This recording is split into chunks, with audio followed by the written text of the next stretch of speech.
Yeah. So we'll talk about remedies, the basic principles of remedies.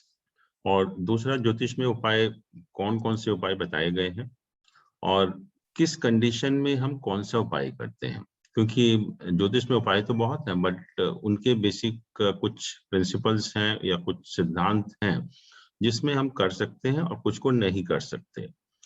फिर ये भी देखेंगे कि उपाय से हमें क्या फायदा होता है, क्या वाकई में हमारा भाग्य बदल जाता है या हमारा उसका फायदा क्या होता है, वो भी हम डिस्कस करेंगे। और कभी कभी क्या होता है कि कुछ रेमेडीज आप देखते हैं कि लोग थोड़ी सी रेमेडी करते हैं, फायदा होता है, और कुछ बार फायदा नहीं होता, बहुत लंबे टाइम रेमेडी करनी पड़ती है तब फायदा होता है। और फिर क्या रेमेडीज सेम है फॉर ईच पर्सन और these are different for different person depending on the horoscope also. और दूसरा चीज ये है कि जनरली लोग ये सोचते हैं कि हम जब कोई खराब प्लैनेट होता है या मेलिफिक प्लैनेट होता है उसकी शांति के लिए हम रेमेडी करते हैं, पर क्या हम जो प्लैनेट हमारे लिए शुभ है या बेनिफिक प्लैनेट है उसके लिए भी हम रेमेडी कर सकते हैं? तो ये सारी चीजें हम यहाँ पर जानने की कोशिश करेंगे। और जो बेसिक प्रिंसिपल है कि right remedies for the right purpose and the right time, that we should know, we should understand that very clearly. Remedies के बारे में लोगों के बहुत बहुत गलत धारणाएं हैं और हम उनको थोड़ा सा एक डिटेल में पढ़ेंगे जिससे कि हमारी सारी जो मिसकंसेप्शंस हैं रेमेडीज के बारे में वो क्लियर हो जाए। और जैसा कहा कि ज्योतिष में जो रेमेडीज है, बेसिकली ज्योतिष is basically based on the theory of karma, कि जैसा हम कर्म करते हैं उसी के हमें रिजल्ट भी मिलते हैं। और हमारी जो हॉरोस्कोप होता है वो हमारे जो लास्ट जन्म के कर्म हैं उनका लेखा जोखा होता है, उनका अकाउंट है पूरा का पूरा कि लास्ट जन्म तक आपने कौन से कर्म किए। उसके बाद जो इस जन्म में कर्म करते हैं हम उसका वो लेखा जोखा नहीं होता। दैट ओनली इंडिकेट्स कि अभी तक आपने पिछले जन्म तक आपने क्या किया हुआ है। और लोग कहते हैं कि एवरीथिंग इज फिक्स्ड, बर्थ और death, B and D, but ज्योतिष कहता है कि बी और डी के बीच में सी भी होता है। चॉइस है वो आपके कि आप क्या करना चाहते हैं, that is entirely left to you and that can entirely change your fortune also. तो बेसिकली थ्योरी ऑफ कर्मा कि जो भी आप कर्म करते हैं उसी के ऊपर हमारे जितने भी रेमेडीज हैं वो आधारित है। और कर्म भी हम चार तरह के बताए गए। एक संचित कर्म होते हैं कि जो भी हमने कर्म किए अच्छे बुरे उनका अकाउंट वो चलता रहता है, वो नेवर एंडिंग है। जैसे बैंक अकाउंट हम खोलते हैं उसमें प्लस माइनस होता रहता है, तो ऐसे ही हमारे लाइफ में जितनी भी हमने लाइफ जी है उसमें जो भी हमने कर्म किए हैं वो कभी खत्म नहीं होते, वो कंटिन्यूअस प्रोसेस है और वो चलता रहता है। और यही कहते हैं कि जो हम लाइफ हमारा एंड होता है पिछले जन्म में, इस जन्म में वहीं से शुरुआत भी होती है। जब आप देखेंगे कि दशा वगैरह भी हम कहते हैं ना कि बैलेंस ऑफ विंशोत्तरी दशा at the time of birth, वो वहीं से शुरू होता है जो लास्ट में खत्म हुआ है। तो ये एक कर्मों का लेखा जोखा जो हमारे साथ एक कर्मों का बैलेंस है उसको हम कहते हैं संचित कर्म। और संचित जितने भी कर्म होते हैं उनके रिजल्ट देने का जो तरीका है या जो समय है वो अलग अलग होता है। सब कर्म जो है एक साथ रिजल्ट नहीं देते, या हर कर्म का जो हम कहते हैं कि फल देने का टाइम है या उदय का टाइम है वो अलग अलग होता है। कुछ कर्म इमीडिएट फल देते हैं, कुछ कर्म हो सकता है कि आपको तीसरी चौथी पांचवी लाइफ में कर्म दें, फल दें आपको जो है। और कुछ कर्म हो सकता है कि बहुत इसी लाइफ में काफी साल के बाद आपको फल दे। तो जितने भी कर्म हैं depending on the type of कर्म यू डू, उनका जो फल देने का टाइम है वो सब अलग अलग है।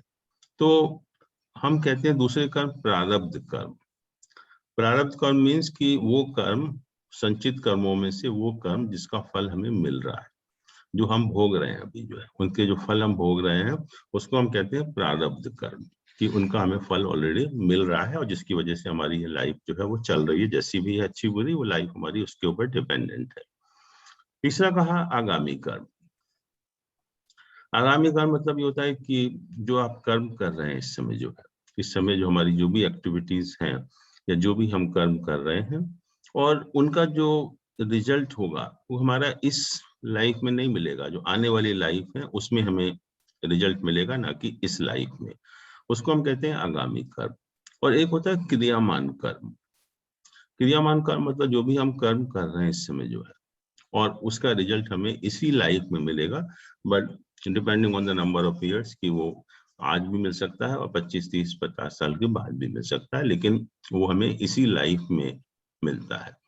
तो ये 4 तरह के कर्म है संचित है, प्रारब्ध है, आगामी है और क्रियामान कर्म है। तो सारा जो हमारा एस्ट्रोलॉजी है that is entirely based on theory of karma, कि जैसे जैसे हम कर्म करते रहते हैं वैसे वैसे हमें उसका फल मिलता रहता है। तो कभी हम देखते हैं कि हम छोटा सा उपाय करते हैं, कोई कहता है कि ये दान कर दो या मंदिर चले जाओ या मंत्र का जाप कर दो, और हम देखते हैं इमीडिएटली हमें फल मिल जाता है। बहुत से लोगों को आपने सुना होगा कि हम वहां गए थे मंदिर में, हमारा काम हो गया, कि हमने ये दान किया था, हमारा काम हो गया। और कभी कभी ऐसा होता है कि लोग बहुत जो इंटेंस रेमेडीज करते हैं, बहुत गहन उपाय करते हैं, फिर भी फल नहीं मिलता, और कहते रहते हैं कि हमने तो इतने उपाय किए लेकिन हमें तो कोई फल मिला नहीं, तो क्या फायदा इसका जो है। और कुछ लोग होते हैं कि रेमेडीज उनको ज्यादा करनी पड़ती है और कुछ टाइम के बाद फल मिलना जो है शुरू होता है। तो हमारे कर्म जो है बेसिकली वो 3 तरह के कर्म होते हैं। एक होता है कि डीप रूटेड कर्मास, इसको जिसकी हम कहते हैं कि जड़ें बहुत मजबूत हैं, या आपके जो अच्छे बुरे कर्म हैं उनका जो अकाउंट है बहुत ज्यादा है, उसको हम कहते हैं डीप रूटेड कर्म। डीप रूटेड मतलब दृढ़ मूल वाले जो है कर्म है। और नेचुरली हमारा जो बैलेंस है कर्मों का, या तो बहुत नेगेटिव है या बहुत पॉजिटिव है। नेगेटिव अगर बहुत ज्यादा है तो हम कितने भी उपाय करते रहें इमीडिएटली हमें फल नहीं मिलने वाला। और अगर पॉजिटिव बहुत ज्यादा है तो हम लोग देखते भी हैं कि कोई व्यक्ति कहते हैं कि ये सारे कर्म तो खराब कर रहा है, लेकिन फिर भी इसको कोई रिजल्ट खराब नहीं मिलता, क्योंकि उसके पॉजिटिव कर्मों का जो बैलेंस है बहुत ज्यादा है। तो इसलिए वो इस लाइफ में कुछ भी कर रहा हो लेकिन उसको आपको पता नहीं चलेगा कि उसको कोई नेगेटिव रिजल्ट उसको मिल रहा है। तो उसको कहते हैं डीप रूटेड कर्मास, जिनका कि पॉजिटिव या नेगेटिव बैलेंस जो है बहुत ज्यादा होता है।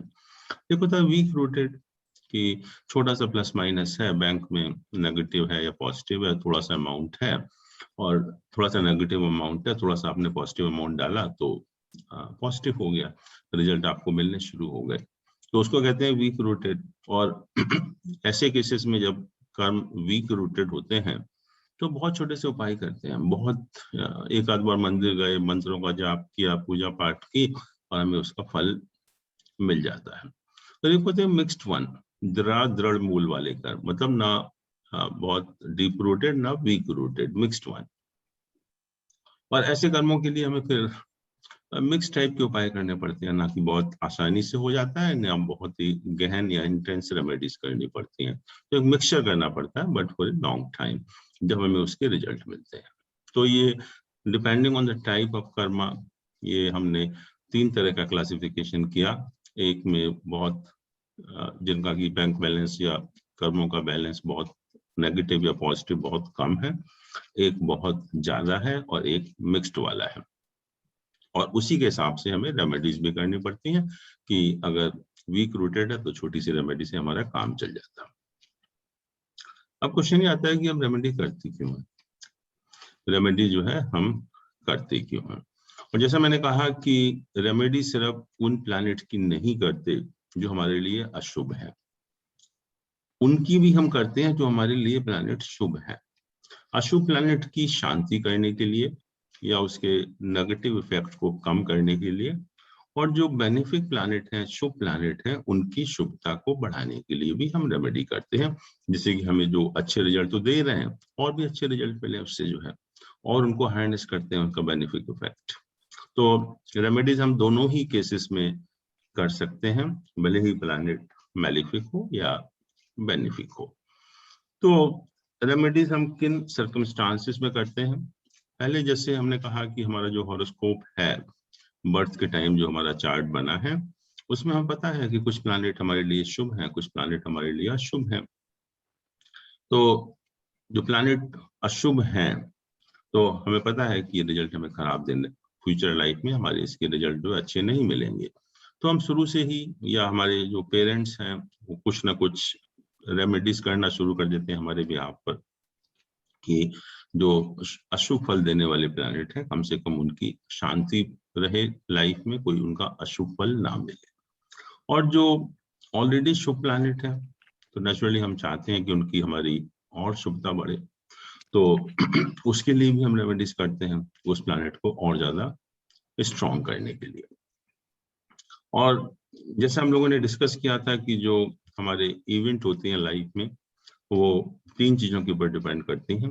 एक, प्लैनेट की पोजीशन क्या है आपके हॉरोस्कोप में, दूसरी, दशा किस प्लैनेट की ऑपरेट हो रही है एट ए टाइम, और तीसरा, गोचर के या ट्रांजिट के रिजल्ट क्या है कि जो आज की प्लैनेट की पोजीशन है उसका हमारी लाइफ के ऊपर क्या इफेक्ट हो रहा है। और तीनों का जो वेटेज है रिजल्ट्स में इक्वल है, 1/3 1/3 1/3।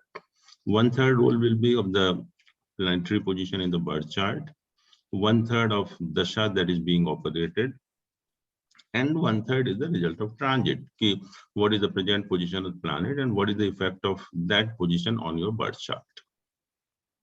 तो अगर कोई एडवर्स ट्रांजिट चल रहा है, अभी किसी प्लैनेट का गोचर हो रहा है और हमें पता है कि जब तक इस प्लैनेट का गोचर इस राशि में होगा वो हमारे लिए शुभ नहीं होगा तो हम उस टाइम के लिए, जब तक वो गोचर अशुभ होता है उस टाइम के लिए हम उपाय करते हैं। मान लीजिए कि इस समय राहु एक टॉरस साइन में मूव कर रहा है और मान लीजिए किसी हॉरोस्कोप में उसका जो ट्रांजिट है वो ठीक नहीं है, और अब पता है कि हमें जो राहु गोचर मार्च 21 मार्च तक रहेगा इस राशि में, तो हम 21 मार्च तक उसके उपाय करेंगे। या किसी प्लैनेट का मान लीजिए कि गोचर है और हमें पता है कि इसके रिजल्ट हमें अच्छे मिलेंगे, तो हम उसकी भी शुभता को बढ़ाने की कोशिश करते हैं थ्रू रेमेडीज कि और ज्यादा हमारे लिए शुभ हो और ज्यादा हमको अच्छे रिजल्ट मिले उसके। तो दोनों ही केसेस में हम रेमेडीज करेंगे, या तो एडवर्स ट्रांजिट हो या इवन बेनिफिक ट्रांजिट हो, तभी भी हम उस प्लैनेट की रेमेडी कर सकते हैं। ऐसे ही दशा मान लीजिए कोई एडवर्स दशा चल रही है, शनि की दशा चल रही है, राहु की दशा चल रही है, और आपको पता है कि इस दशा के रिजल्ट आपको शुभ नहीं मिलेंगे, तो आपने उसकी रेमेडी करना शुरू कर दिया जिससे कि जो मैलिफिक प्लैनेट है उसकी शांति हो जाए। या कोई जुपिटर वगैरह की दशा चल रही है वो आपके लिए बहुत शुभ है, तो हम चाहेंगे कि जुपिटर को और स्ट्रॉन्ग करें जिससे कि हमें जो अच्छे फल हैं और ज्यादा मिले, तो उस केस में भी हम उसके लिए रेमेडी करना शुरू कर देंगे। और इसके बाद कुछ योग होते हैं हॉरोस्कोप में, योगों की हमने बात भी की थी, कुछ योगों की, सारे योग नहीं किए अभी, लेकिन कुछ योग होते हैं वो बहुत ही एडवर्स होते हैं। हमें पता है कि इस योग है, कोई पर्टिकुलर कॉम्बिनेशन है हॉरोस्कोप में, उसके रिजल्ट हमें शुभ नहीं मिलने वाले हैं। जैसे कि कुछ एडवर्स योग जो हम लोगों ने पढ़े थे, do you remember any adverse योग? केमद्रुम योग, वेरी गुड। केमद्रुम योग होता है कि जब मून के आसपास कोई प्लैनेट नहीं होता, और जब मून के आसपास कोई प्लैनेट नहीं है तो मून एक्टिवेट ही नहीं होता, तो नेचुरली जब माइंड एक्टिवेट नहीं होगा तो उसके रिजल्ट बहुत अच्छे नहीं मिलेंगे। तो हमें पता है कि ये मून के लिए हमें शुरू से ही कुछ ना कुछ बहुत ही इंटेंस रेमेडी करनी पड़ेगी। हम लोगों ने डिस्कस किया था विष योग। विष योग क्या था? जब जब moon and Saturn they are together, किसी भी हॉरोस्कोप में जब मून और सैटर्न इकट्ठे होते हैं तो विष योग बनता है कि हमारा जो माइंड है वो हमेशा प्रेशर में रहता है, टेंशन में रहता है, तो हम कभी खुशी का अनुभव नहीं करते, हम लाइफ को एंजॉय नहीं कर पाते। और भी जैसे मून राहु का कॉम्बिनेशन है, एक गुरु चांडाल योग होता है कि जब जुपिटर के साथ राहु या केतु का कॉम्बिनेशन होता है तो उसको हम गुरु चांडाल योग कहते हैं। वो गुरु को स्पॉइल करता है, गुरु को खराब करता है, तो उसके रिजल्ट भी आपको बहुत खराब मिलते हैं। एक काल सर्प योग होता है, जब सारे प्लैनेट जो है वो राहु केतु एक्सिस के बीच में एक तरफ होते हैं, तो उसको हम कहते हैं काल सर्प योग। उसके रिजल्ट भी अच्छे नहीं होते, तो उस केस में भी हमें शुरू से उपाय करने पड़ेंगे। या एक योग होता है सकट योग बोलते हैं, सकट का अर्थ होता है बैलगाड़ी का पहिया।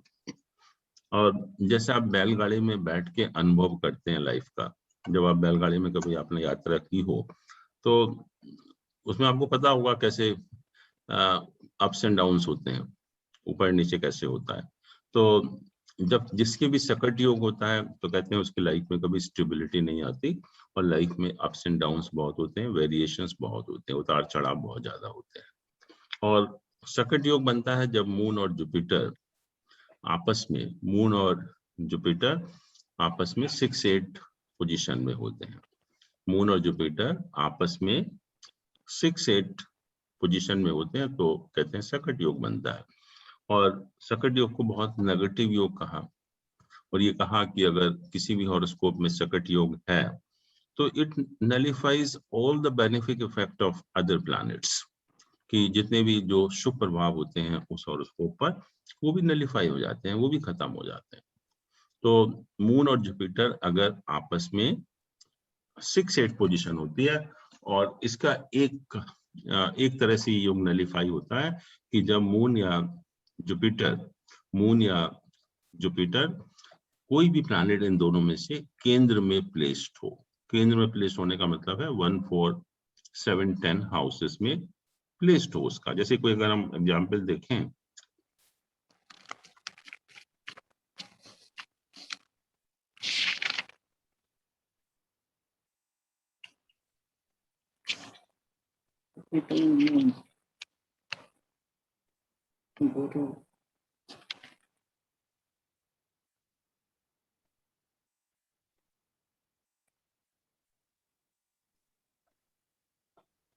यहाँ देखिए मून और जुपिटर की पोजीशन क्या है आपस में।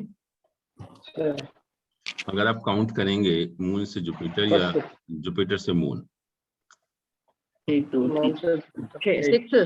6-8 पोजीशन हो गई। इसको हम कहते हैं 6-8 पोजीशन है आपस में, कि यहाँ से आपने काउंट किया तो 8 आया, और जुपिटर से मून काउंट किया तो आपने 6 आया, तो इसको हम कहते हैं 6-8 पोजीशन। तो ये सकट योग बना। बट जैसे मैंने कहा कि सकट योग का एक तरह से नलिफाई होता है कि अगर मून या जुपिटर में से कोई भी प्लैनेट अगर केंद्र में प्लेस्ड है, तो यहाँ मून जो है केंद्र में प्लेस्ड है, मून जो है वो क्वाड्रेंट में या केंद्र में प्लेस्ड है, तो इसलिए सकट योग नलिफाई हो गया। अगर ये केंद्र में प्लेस्ड नहीं होता इन दोनों में से एक प्लैनेट तो it becomes a very very negative yoga. जैसे मैंने कहा कि ये कहते हैं कि सारे जो हमारे बेनिफिक इफेक्ट होते हैं उसको नलिफाई कर देता है। तो इस तरह से बहुत सारे एडवर्स योग हैं। और जब हम देखते हैं कि किसी भी हॉरोस्कोप में कोई एडवर्स योग है और हमें ये भी पता है कि इसके रिजल्ट मिलने वाले हैं, तो उसका भी हम उपाय करना शुरू कर देते हैं शुरू से ही, कि जिससे कि उसका जो कोई एडवर्स इफेक्ट है वो हमारी लाइफ में ना आए। तो उस सिचुएशन में भी हम उपाय करते हैं जब किसी भी हॉरोस्कोप में कोई एडवर्स योग या नेगेटिव योग या मैलेफिक योग हॉरोस्कोप में होता है। या कभी कभी क्या होता है कि सब कुछ ठीक चल रहा है, नॉर्मल चल रहा है, और हम देखते हैं कि हमारी लाइफ में सब कुछ ठीक चल रहा है, फिर भी हम सोचते हैं चलो बहुत दिन हो गए, पूजा कर दो या दान कर दो या कोई और उपाय कर लो। तो नॉर्मल केस में भी हम घर की सुख शांति के लिए, परिवार में सुख शांति बनी रहे, तो उसके लिए भी उपाय करते रहते हैं। कि ऐसा नहीं है कि हम कुछ हमारी प्लैनेट खराब है या अच्छे हैं उसके लिए हम उपाय कर रहे हैं, बट नॉर्मल जैसे हम लोग पूजा पाठ करते रहते हैं, दान करते रहते हैं नॉर्मल लाइफ में भी, तो उस केस में भी हम उपाय करते हैं। तो ये 5 सिचुएशन है जिसमें हमें उपाय करने की जरूरत पड़ती है। अब क्वेश्चन यही है कि ज्योतिष में उपाय कौन कौन से बताए गए, और ज्योतिष में बहुत सिंपल उपाय बताए गए, कभी कोई कॉम्प्लिकेटेड उपाय नहीं बताए गए। और सिंपल मीन्स कि पूजा है, दान है, ज्यादा से ज्यादा जेम्स पहन लो, और हर प्लैनेट के कुछ आइटम होते हैं उनका दान कर दो, हर प्लैनेट के कुछ लिविंग बीइंग जैसे रिलेशंस होते हैं उनकी रेस्पेक्ट कर लो। इसके अलावा कोई उपाय नहीं बताया गया। बहुत सिंपल है, which can be done by everyone and rather which were being done by everyone in the earlier actually. तो आजकल जो लोग बताते हैं कि बहुत ही आपको कॉम्प्लिकेटेड उपाय बताएंगे, उनका कोई भी औचित्य नहीं होता, कोई वैलिडिटी नहीं है, ना ही वो एस्ट्रोलॉजी में कभी बताए गए। एस्ट्रोलॉजी में कहा कि बहुत सिंपल उपाय करने हैं जो कि हर व्यक्ति की हम नॉर्मल लाइफ में करते भी रहते हैं, और जो आपको बताते हैं naturally they don't have any knowledge, तो आपको जस्ट इम्प्रेस करने के लिए बहुत ही ऐसे उपाय बता देंगे जो आप ना तो कर पाएंगे या ना करना चाहेंगे भी। तो जो रेमेडीज हैं, हम सबसे जो इंटेंस रेमेडी है, गहन रेमेडी है, सबसे डिफिकल्ट रेमेडी है, वहां से शुरू करके हम we come to the very simple remedies. तो सबसे जो गहन या इंटेंस रेमेडी बताई गई ज्योतिष में, वो है जाप और हवन। आप देखते हैं कब बहुत कोई सीरियस प्रॉब्लम होती है तो हम हवन करते हैं और मंत्रों का जाप करते हैं। और देखेंगे अभी आपकी हर प्लैनेट का मंत्र होता है, उसकी संख्या होती है कि इतने हजार मंत्र का जाप करना है। तो कब बहुत एक कोई सीरियस प्रॉब्लम है, कोई बहुत बीमार है, या कोई बहुत ही एक हमारे ऊपर विपदा आई हुई है और हमें इमीडिएटली बहुत जल्दी उपाय करना है, तो हम हवन करते हैं। और कभी कभी अगर अपने आप नहीं भी कर पाते तो और लोगों को बैठाकर या पंडितों को बैठाकर हम मंत्रों का जाप पूरा करते हैं। फिर उससे जो कम इंटेंस रेमेडी है वो जाप और स्तुति, मतलब प्रार्थना, कि हम हवन नहीं करते, मंत्रों का जाप करते हैं और प्रार्थना करते हैं ईश्वर से। उसके बाद डोनेशन, दान के कुछ केसेस में आपने देखा, जैसे मैंने कहा कि हर प्लैनेट की कुछ आइटम हैं, उनका हम दान करते हैं। उन प्लैनेट के वो दान हम कैसे करेंगे, किस सर्कमस्टांसेस में करेंगे, वो हम देखेंगे डिटेल में जो है। फिर respecting deity of the concern planet, हर प्लैनेट का कोई देवी देवता है, वो हम देखेंगे कि हर प्लैनेट जो है कोई ना कोई देवी देवता उस प्लैनेट को रिप्रेजेंट करता है। तो उस प्लैनेट, उस देवी देवता की पूजा करने से, उसकी रेस्पेक्ट करने से भी उस प्लैनेट की शांति या बल मिलता है उसको जो है। फिर हर प्लैनेट का एक यंत्र होता है, जैसे आप देखते हैं कि कॉपर प्लेट के ऊपर जो है कुछ नंबर लिखे होते हैं, उसको हम यंत्र बोलते हैं। तो हर प्लैनेट का एक यंत्र होता है। हर प्लैनेट का एक जेम स्टोन होता है जिसकी हम रिंग वगैरह पहनते हैं या और ज्वेलरी पहनते हैं। और आर्टिकल, जैसे मैंने कहा कि वो तो हर प्लैनेट की कुछ आइटम्स होते हैं, तो उनका हम इस्तेमाल करते हैं रेमेडीज में। तो वो उससे थोड़ा सा कम इंटेंस रेमेडी है। फिर नॉर्मल केस में हम भगवान विष्णु और भगवान शिव की पूजा करना शुरू कर देते हैं। तो जैसे हम जानते हैं कि ब्रह्मा विष्णु महेश, तो Brahma is a creator, Vishnu is the maintainer and Shiva is the destroyer. तो ब्रह्मा जी ने तो हमें क्रिएट कर दिया, उनका रोल खत्म हो गया हमारी लाइफ में। और जिनका रोल हमारी लाइफ में नहीं होता उसको हम नहीं पूछते बिल्कुल भी जो है, उसको कहाँ ध्यान देते हैं उसकी तरफ जो है। तो इसलिए आप नहीं पाएंगे ब्रह्मा जी के मंदिर कहीं भी जो है, क्योंकि उनका एक क्रिएट करने के बाद हमारे लाइफ में उनका कोई रोल नहीं है। जैसे देखते भी है, जो व्यक्ति हमारे कुछ मतलब का नहीं होता तो उसको, उससे हम बात भी नहीं करते, ये नॉर्मल नेचर है हम सबकी जो है। और भगवान विष्णु को तो मेंटेन करना है, रोटी कपड़ा मकान देना है, नहीं तो वो भी नहीं मिलेगा आपको जो है। तो भगवान विष्णु की पूजा करते हैं। शिव जी से हम डरते हैं, वो डिस्ट्रॉयर हैं एक्चुअली में, तो उनकी भी हम पूजा करते हैं। नॉर्मल कोर्स में भी अगर हम कहें कि हम भगवान विष्णु की या भगवान शिव की पूजा करते रहेंगे तो हमारी लाइफ नॉर्मल चलती रहेगी, फिर हमें किसी प्लैनेट की जरूरत भी नहीं है, क्योंकि दोनों ही तो हमें मेंटेन करना है और हमें डिस्ट्रक्शन से बचाना है। तो हमारी लाइफ वैसे भी चलती रहेगी।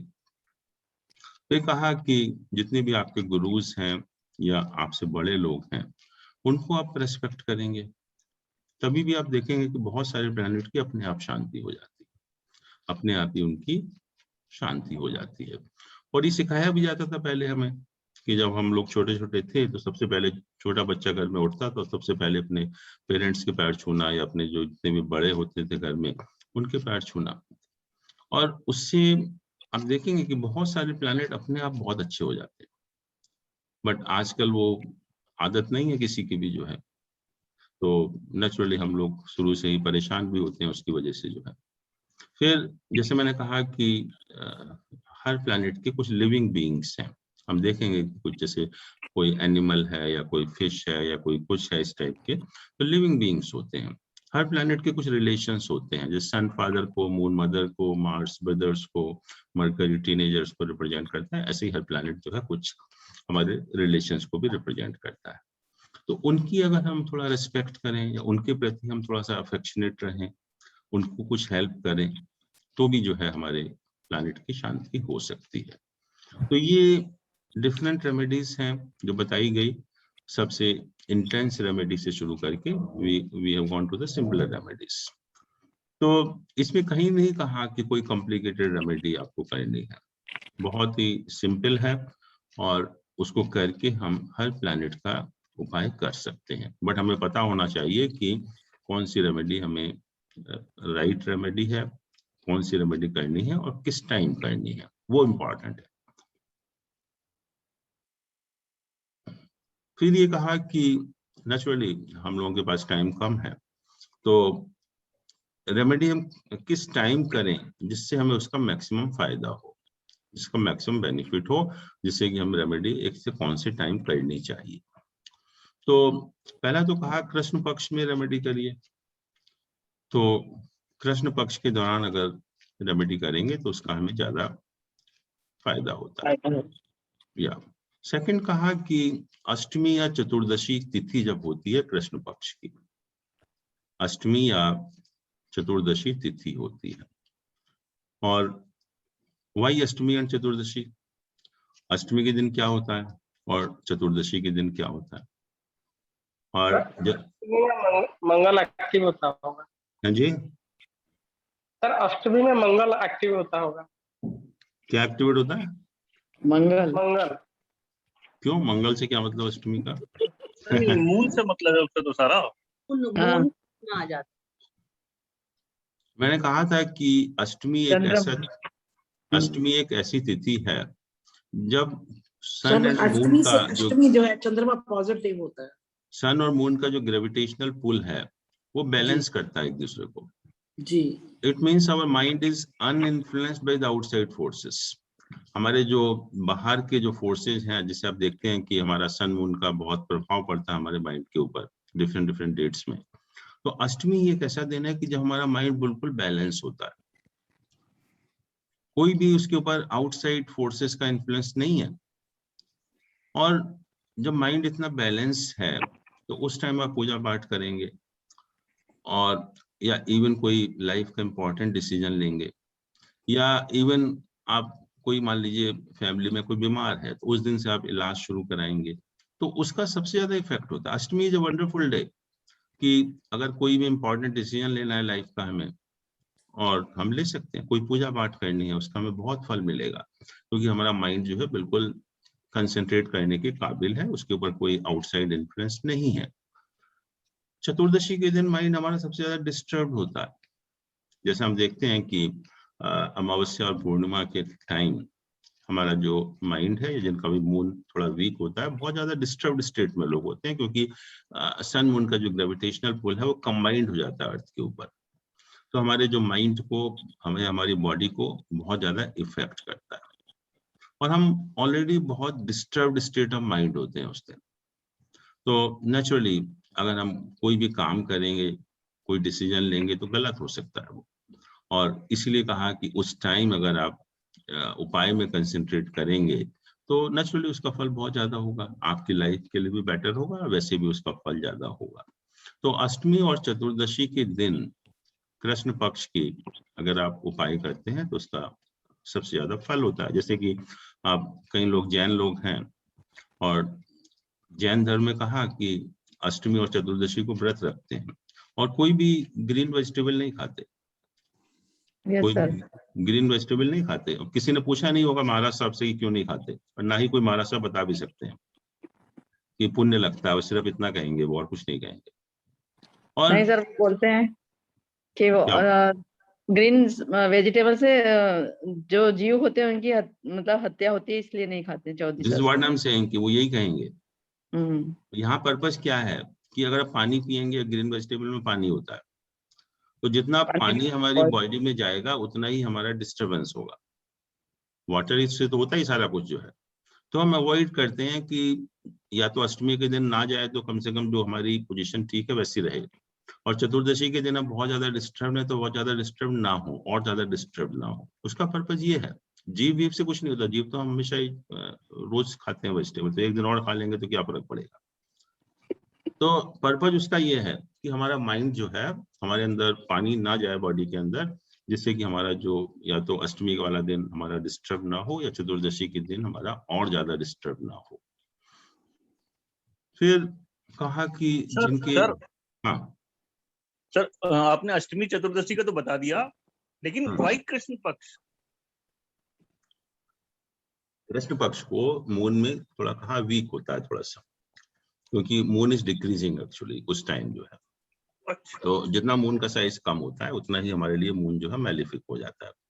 तो इसीलिए कहा कि जब मून डिक्रीज हो रहा है, जब इंक्रीज होता है तो उसको थोड़ा सा शुभ समय बताया गया कि चंद्रमा हमारा मन है, चंद्रमा हमारा मन है, तो मन हमारा थोड़ा पॉजिटिव होता जा रहा है, और कृष्ण पक्ष के अंदर हमारा डिक्रीजिंग टेंडेंसी में होता है। तो इसलिए उसको कृष्ण पक्ष कहा कि कृष्ण पक्ष इज बेटर देन शुक्ल पक्ष फॉर उपाय। फिर जिन दिन के वीक लॉर्ड मैलिफिक होते हैं, जैसे ट्यूसडे है मंगल, उसका वीक लॉर्ड है, सैटरडे है सैटर्न है, और संडे है सन है, तो इन दिन भी उपाय करने से हमें फायदा होता है। फिर ये भी कहा कि भरणी नक्षत्र के दौरान अगर हम उपाय करेंगे, भरणी नक्षत्र के दौरान, तो उसका भी हमें फायदा होता है। या जब ग्रहण पड़ता है, एक्लिप्सिस होते हैं, सोलर या लूनर एक्लिप्स, और हम लोग करते भी हैं, क्योंकि उस टाइम हमारा जो अगर ल्यूनर एक्लिप्स है तो माइंड डिस्टर्ब होता है, सन राहु उसको रिफ्लेक्ट करता है, सन है हमारा तो हमारी सोल डिस्टर्ब होती है। तो उस टाइम भी अगर हम उपाय करेंगे, पूजा पाठ करेंगे, तो उसका हमें ज्यादा, लोग करते भी हैं, लोग मंत्रों की सिद्धि वगैरह तो इसी टाइम करते हैं जब एक्लिप्सिस होते हैं, एक्लिप्सिस के दौरान ही करते हैं। फिर कहा कि जो आपका बर्थ नक्षत्र है, जिसमें आपका जन्म हुआ है, जिस नक्षत्र में आपका जन्म हुआ है, वो अगर नक्षत्र ऑपरेट हो रहा हो तब उपाय करेंगे, तभी भी आपको फायदा होगा। फिर ज्योतिष में जैसे कहा कि पंचांग की हम बात करते हैं। पंचांग का मतलब होता है 5 एलिमेंट, 5 अंग, और 5 अंग होते हैं तिथि, वार, नक्षत्र, योग और करण। तिथि, वार, नक्षत्र, योग और करण। तिथि हमने पढ़ा डिटेल में, वार मतलब वीकडे हो गया, नक्षत्र हम लोगों ने पढ़े 27 नक्षत्राज होते हैं, ऐसे ही योग होते हैं 27 योग होते हैं, और उसमें से कुछ योग शुभ होते हैं, कुछ योग अशुभ होते हैं, और ऐसे ही करण होता है। करण is basically the half part of तिथि, तिथि के आधे भाग को हम करण कहते हैं। तो जैसे एक महीने में 30 तिथि होती हैं, तो करण जो होते हैं वो 60 होते हैं, 60, डबल 60। Double, okay. तिथि के आधे भाग को करण कहते हैं। तो एक तिथि अगर महीने में 30 होती हैं तिथियां, तो नेचुरली करण जो है वो 60 होंगे। तो ये कहा कि भद्रा करण मतलब भद्रा एक करण है जो कि एक मैलिफिक करण है, अशुभ करण है, कि जब भद्रा ऑपरेट हो रहा हो उस टाइम उपाय करिए। या जो वैद्रति एंड व्यक्तिपात हैं, ये योग हैं बेसिकली, जो 27 योग की मैंने बात की, उसमें से कुछ योग शुभ हैं, कुछ योग अशुभ हैं, और उसमें से वैद्रति और व्यक्तिपात जो योग हैं वो ज्यादा अशुभ हैं। तो ये कहा कि अगर भद्राकरण के दौरान या जब ये दोनों योग चल रहे हों, वैद्रति या व्यक्तिपात, उस टाइम भी अगर हम उपाय करते हैं तो भी उसका हमें ज्यादा फायदा होता है। फिर कहा संक्रांति के समय, जब सन जो है राशि परिवर्तन करता है, तो उसको हम संक्रांति बोलते हैं उस मोमेंट को। तो संक्रांति के दौरान भी अगर उपाय किए जाएंगे तो भी हमें उसका, तो करते भी हैं लोग, संक्रांति के टाइम लोग पूजा पाठ करते हैं, जिससे कि हमें उसका फल जो है वो ज्यादा मिलता है। फिर एक होता है क्रांति साम्य काल। क्रांति साम्य काल का मतलब ये होता है कि जो अभी हम लोगों ने प्लैनेट का जो डिग्री या पोजीशन देखा अपने जो हॉरोस्कोप वगैरह में या पंचांग से हम देखते हैं, तो अगर आपको ध्यान है तो हम लोगों ने डिस्कस किया था कि ज्योतिष में 2 सिस्टम होते हैं, एक मूविंग जोडियक सिस्टम, एक फिक्स्ड जोडियक सिस्टम। तो हम जो वैदिक एस्ट्रोलॉजी में हमको फिक्स्ड जोडियक सिस्टम को हम कंसिडर करते हैं, कि जो 0 डिग्री ऑफ द जोडियक है वो फिक्स्ड पॉइंट है and it is not moving. लेकिन जो अर्थ का थर्ड मोशन है कि अर्थ जो है अपनी एक्सिस पर टिल्टेड है at an angle of 23.5 degree, उसकी वजह से जो मूवमेंट होता है, उसकी वजह से जो अर्थ का जो जोडियक का 0 डिग्री है वो फिक्स पॉइंट नहीं होता। ये पॉइंट जो है 56 second per year backward move करता रहता है और उसको हम कहते हैं अयनांश। अयनांश। और इसीलिए आप देखते भी हैं कि जब हम प्रेडिक्शन देखते हैं न्यूज़पेपर वगैरह में, तो कहीं तो लिखा होता है मेष राशि 15 अप्रैल से 15 मई, और कहीं लिखा होता है मेष राशि 23 मार्च टू 23 अप्रैल। तो इनमें करीब 23-24 दिन का डिफरेंस होता है, और डिफरेंस सिर्फ इसीलिए है कि जो कहते हैं कि 15 अप्रैल से 15 मई वो हमारा वैदिक सिस्टम का इस्तेमाल करते हैं, और जो कहते हैं 23 मार्च टू 23 अप्रैल वो वेस्टर्न सिस्टम है। तो उसको हम कहते हैं, जो फिक्स सिस्टम है उसको हम कहते हैं निरियन सिस्टम। जब आप पंचांग देखेंगे कभी भी तो उसके ऊपर लिखा रहता है कि निरियन लॉन्गिट्यूड ऑफ प्लैनेट्स। और जो सेकंड सिस्टम है, जो मूविंग जोडियक सिस्टम है, उसमें जो प्लैनेट की पोजीशन होती है उसको हम कहते हैं साइन लॉन्गिट्यूड। Sign longitude. और दोनों के बीच में सिर्फ जो डिफरेंस है वो अयनांश का है, जो आज की डेट में अबाउट 24 डिग्री है, या इसलिए दोनों में 24 डेज का डिफरेंस होता है। तो क्रांति साम का मतलब क्या है कि हम सन और मून का साइन लॉन्गिट्यूड कंसिडर करते हैं। सन और मून का साइन लॉन्गिट्यूड कंसिडर करते हैं, और जब सन और मून के साइन लॉन्गिट्यूड का सम या तो 180 डिग्री हो या 360 डिग्री हो, या 180 डिग्री हो या 360 डिग्री हो, उससे 3 घंटे पहले और 3 घंटे बाद का समय, उससे 3 घंटे पहले और 3 घंटे बाद का समय जो है वो क्रांति साम्य काल कहते हैं, और कहते हैं कि उस टाइम भी अगर हम उपाय करेंगे तो उसका भी हमें ज्यादा फायदा होता है। तो नेचुरली हम उपाय करेंगे, और अगर पॉसिबल है तो ये टाइम हम सेलेक्ट कर सकते हैं उपाय करने के लिए, और अगर पॉसिबल नहीं है तो नॉर्मल कोर्स में हम उपाय करेंगे। और उपायों के बारे में ये भी कहा कि अगर कोई इमरजेंसी है, आप वेट नहीं कर सकते इन चीजों का, तो आप बिल्कुल स्टार्ट एक्टिंग इमीडिएटली। फिर आपको कोई मुहूर्त नहीं देखना, कोई टाइम नहीं देखना, कोई दिन नहीं देखना, कोई योग नहीं देखना, कोई करण नहीं देखना। तो ज्योतिष में ये भी कहा कि अगर इमरजेंसी है तो आप बिना कुछ देखे हुए आप इमीडिएटली उपाय करना शुरू कर दीजिए।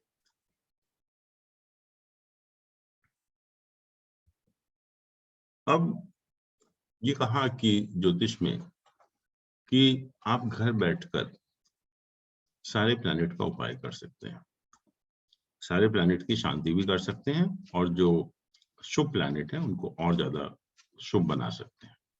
कहीं आपको मंदिर मस्जिद कहीं जाने की जरूरत नहीं है, कोई दान करने की जरूरत नहीं है, कोई पूजा पाठ करने की जरूरत नहीं है।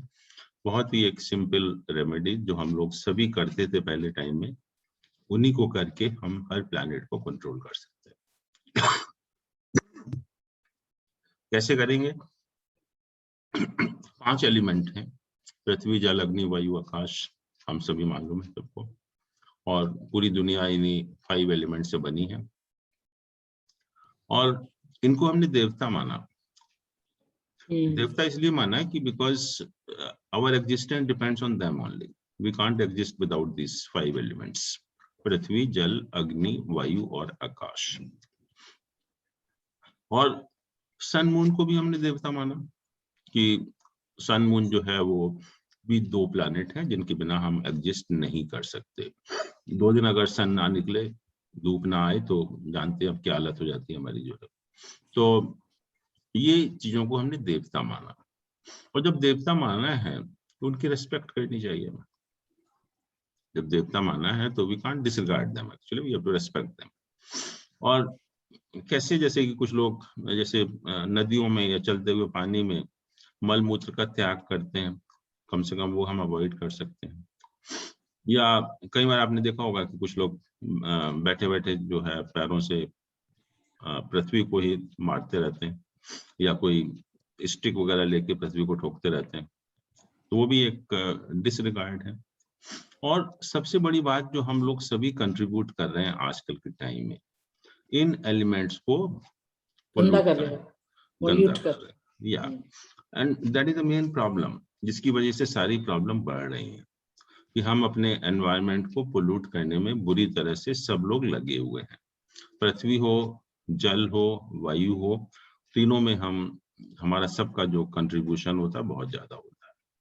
और ज्योतिष में जैसे आपने देखा, जब हम लोगों ने डिस्कस भी किया था कि हर प्लैनेट एक एलिमेंट को रिप्रेजेंट करता है, हर प्लैनेट एक एलिमेंट को रिप्रेजेंट करता है। जैसे कि सन और मार्स है, ये फायर एलिमेंट को रिप्रेजेंट करते हैं, अग्नि तत्व को रिप्रेजेंट करते हैं।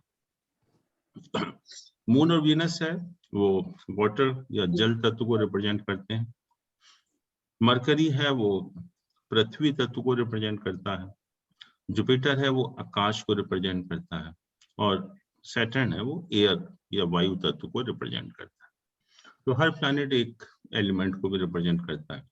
तो नेचुरली जब हम इनको पोल्यूट करेंगे तो ये एलिमेंट बहुत आपको मेलिफिक हो जाएंगे, ये प्लैनेट मेलिफिक हो जाएंगे और उसका हमारे ऊपर बहुत बुरा प्रभाव पड़ेगा। तो हम कहते हैं कि जैसे एयर को पोल्यूट करना, इवन क्रैकर छोड़ना या वैसे भी पोल्यूट करना, तो शनि हमारा बहुत नाराज हो जाएगा। शनि जो प्लैनेट है, जो कि आपके लिए सबसे इम्पोर्टेंट है, मेलिफिक हो जाएगा। वायु को, सॉरी, जल को करेंगे तो मून और वीनस खराब हो जाएंगे। पृथ्वी को करेंगे तो मरकरी खराब हो जाएगा। एटमॉस्फेयर को करेंगे जुपिटर खराब हो जाएगा। तो इवन जो हम कहते हैं ना कि हम बताया जाता है कि इवन पानी को वेस्ट मत करिए। पानी को वेस्ट करने का मतलब यही है कि कम से कम हम पानी वेस्ट नहीं करेंगे तो मून और वीनस जो है, कम से कम वो प्लैनेट ठीक रहेंगे हमारे लिए। और पर्टिकुलरली जो हम लोग जो जितने भी पॉल्यूशन है, इन एलिमेंट्स को पोल्यूट कर रहे हैं या इम्बैलेंस क्रिएट कर रहे हैं, उनके अंदर जो है वो सारा का सारा दोष लगता है और उसकी वजह से ये सारे प्लैनेट जो है हमारे लिए बहुत खराब हो जाते हैं और हमें शॉर्ट टाइम में पता नहीं चलता, बट लॉन्ग रन में इनका बहुत खराब इफेक्ट होता है हमारे ऊपर। तो अगर हम कम से कम एनवायरनमेंट को क्लीन करने में या इन एलिमेंट्स को पोल्यूट ना करने में अगर अपना ध्यान रखेंगे तो आप देखेंगे कि मोस्ट ऑफ द प्लैनेट्स जो है वो अपने आप ही वो ठीक हो जाएंगे आपके लिए। अगर मेलिफिक प्लैनेट है तो शांत हो जाएगी उनकी जो मेलिफिकनेस है, और अगर बेनिफिक है तो और ज्यादा बेनिफिक हो जाएंगे आपके लिए जो है। तो इतना काम तो हम कर ही सकते हैं कम से कम। दूसरा कहा कि सन हमारे फादर को रिप्रेजेंट करता है और मून हमारे मदर को रिप्रेजेंट करता है। तो कहते हैं इनकी तो रेस्पेक्ट करो कम से कम। और ये दो प्लैनेट मेन प्लैनेट है, एक सोल है आपका, एक माइंड है। तो खाली आप मदर फादर को रेस्पेक्ट करके you can do such a wonderful remedy for this to planets, जो आप किसी तरह से नहीं कर सकते। और होता ये उल्टा है इसका कि पेरेंट्स की हम रेस्पेक्ट नहीं करते जैसा आजकल ट्रेंड चल रहा है, और बड़े बड़े उपाय करते हैं। बड़े बड़े जो पंडित लोग बताएंगे कि इस मंदिर में जाओ, उस मंदिर में जाओ, वहां दान करो, यहाँ दान करो, और फिर आप देखते हो कुछ फायदा नहीं होता उसका। क्योंकि बेसिक चीज यही है कि जब तक हम उन रिलेशंस की रिस्पेक्ट नहीं करेंगे जो वो प्लैनेट रिप्रेजेंट करते हैं, तब तक हमें कोई फायदा नहीं होने वाला। आप कितने भी पैसा खर्च कर दीजिए, कितने भी एफर्ट्स खत्म कर दीजिए, कितने भी रिसोर्सेज आप लगा दीजिए, आप सन मून ठीक नहीं हो सकते unless and until you have a respect for your parents actually. तो सिर्फ हमें पेरेंट्स की रिस्पेक्ट करना है, कुछ नहीं करना। और सन मून का इतना अच्छा उपाय हो जाता है कि आपको कुछ सोचने की जरूरत ही नहीं पड़ती। और ये जो दो प्लैनेट है हमारे लिए बहुत इंपॉर्टेंट प्लैनेट है, हमें ठीक रखते हैं प्लैनेट जो है। फिर मार्स है, मार्स हमारा वायलेंस को रिप्रेजेंट करता है, हिंसा को। और हिंसा भी जो है वो तीनों तरह से हो सकती है, मन वचन काया से। अगर हम किसी को मारते भी हैं, किसी को हार्म करते हैं, तो काया हो गई। अगर हम किसी को सोचते भी हैं कि मैं इसको मार दूंगा या उसको नुकसान पहुंचा दूंगा, वो मन से हो जाती है। और अगर हम किसी को बोलते भी हैं कि मैं तुझे मारूंगा या तुझे ये कर दूंगा, तो वो वचन से हिंसा हो गई। तो अगर हम तीनों तरह की हिंसा को अवॉइड करें, मन वचन काया से, या शारीरिक मानसिक और वाचिक हिंसा से, तो मंगल की शांति अपने आप हो जाती है, ऑटोमेटिक हो जाती है। और मंगल हमारी जो भाई बहन हैं उनको भी रिप्रेजेंट करता है, हमारे जो फ्रेंड्स हैं उनको भी रिप्रेजेंट करता है। तो we have to just be affectionate with the co-born, जो भी आपके सिबलिंग्स हैं, भाई बहन हैं, उनके साथ बिहेवियर आपका ठीक होना चाहिए। और अगर उनके साथ आपका बिहेवियर ठीक है तो मंगल की अपने आप शांति हो जाती है। फिर आपको कहीं जाने की जरूरत नहीं है, कोई मंदिर के चक्कर लगाने की जरूरत नहीं है। लेकिन हम नहीं रखते, छोटी छोटी बातों पे झगड़ा करते रहते हैं। तो मंगल की शांति, आप कितने भी हनुमान जी के मंदिर चले जाइए, कहीं चले जाइए, कोई फायदा नहीं होगा आपको। तो मंगल के लिए सबसे अच्छा उपाय है कि कम से कम भाइयों के साथ, ये भाई बहन जो भी हैं उनके साथ व्यवहार आपका अच्छा होना चाहिए, प्रेम पूर्वक उनके साथ रहिए आप जो है। और ये भी कहा कि अपने अंदर जो नकारात्मकता है, नेगेटिविटी है, उसको कंट्रोल करिए। और फीमेल के साथ जो एब्यूजिव लैंग्वेज या हार्श लैंग्वेज का इस्तेमाल मत करिए। तो फिर भी सन और मून की अपने आप शांति हो जाती है, क्योंकि सन हमारी जो नेगेटिविटी या पॉजिटिविटी को रिप्रेजेंट करता है और मून जो है वो फीमेल्स को रिप्रेजेंट करता है। तो अगर हम नेगेटिविटी को थोड़ा कंट्रोल में रखें या हमेशा अपने अंदर पॉजिटिविटी मेंटेन करें, या फीमेल्स के प्रति हमारा जो व्यवहार है वो ठीक होना चाहिए, तो आप देखेंगे सन और मून दोनों की शांति जो है अपने आप हो जाती है। फिर मरकरी, मरकरी जैसे मैंने कहा कि ये टीनेजर्स को रिप्रेजेंट करता है, यंग जो लड़के लड़कियां होते हैं, टीनेज में जो होते हैं, उनको रिप्रेजेंट करता है। तो उनके साथ we have to be affectionate, उनके साथ हमारा बिहेवियर ठीक हो, उनके साथ हमारी जो लैंग्वेज है वो ठीक हो, हम मृदु भाषा का इस्तेमाल करें, ना कि कटु भाषा का उनके साथ जो है, उनके साथ थोड़ा सा प्रेम पूर्वक रहे। तो जितने भी टीनेजर्स हैं, तो they are all represented by Mercury. तो उनके साथ अगर हमारा व्यवहार ठीक होगा तो मरकरी की अपने आप शांति हो जाती है। और सबसे इंपॉर्टेंट क्या है, mercury is planet of communication. आप किस तरह से कम्युनिकेट करते हैं, और कम्युनिकेट दोनों तरह से हो सकता है, बोलने से भी हो सकता है, लिखने से भी हो सकता है। दोनों तरह से कम्युनिकेट हम करते हैं, बोलकर भी और लिख कर भी जो है। तो कहते हैं कि जब भी आप बोलते हैं तो लैंग्वेज को माइंड करिए कि कभी भी एक दूसरे को गाली मत दीजिए, एक दूसरे के प्रति कभी भी हार्श लैंग्वेज का इस्तेमाल मत करिए। और जो लोग आप देखते हैं कि बहुत सॉफ्ट स्पोकन होते हैं, कम से कम जो है वो मरकरी उनका अपने आप बहुत अच्छा हो जाता है, वो कोई उपाय करने की जरूरत नहीं है। या जो भी टीनेजर्स हैं उनका अगर हम थोड़ा सा भी उनके साथ अपना व्यवहार ठीक रखेंगे, तभी भी मरकरी की अपने आप शांति हो जाती है। और हम देखते हैं आजकल टीवी चैनल्स पर शाम को बड़ी बड़ी बहसें, डिस्कशंस आते हैं, और उसमें सिर्फ एक काम होता है कि सब एक दूसरे को गाली देते रहते हैं और कुछ नहीं करते वो लोग, और डेली करते हैं सुबह शाम। और मैं कहता हूं कि आप उनको ऑब्जर्व करिए कुछ दिन, and you see after some time, क्योंकि अगर हम रोज गाली देंगे किसी को इस तरह से जो है अननेसेसरीली, वो भी जो है, आप, मरकरी कम्युनिकेशन का प्लैनेट है और मरकरी नहीं कहता कि आप गलत उसका इस्तेमाल करिए। और कुछ दिन में आप देखेंगे ऐसे लोग जो है बोलने लायक भी नहीं रहते, वो मृदु या हार्श लैंग्वेज तो छोड़ दीजिए, बोलने लायक भी नहीं रहते एक्चुअली, क्योंकि मरकरी इतना खराब हो जाता है ऐसे लोगों का कि they can't even communicate actually. तो ये जो इस तरह से टीवी पर बैठकर गाली देना सुबह शाम जो है, वो बहुत ही एक उनकी लाइफ के ऊपर बहुत ही उसका खराब प्रभाव पड़ता है। और क्योंकि कम्युनिकेशन है, नेवर से कि जैसे मैंने कहा, राइट रेमेडीज राइट पर्पस, तो मरकरी का आप गलत इस्तेमाल कर रहे हैं, जो आपको कम्युनिकेशन की उसने जो आपको ताकत दी है उसका आप गलत इस्तेमाल कर रहे हैं, तो naturally mercury will get bad in that case actually.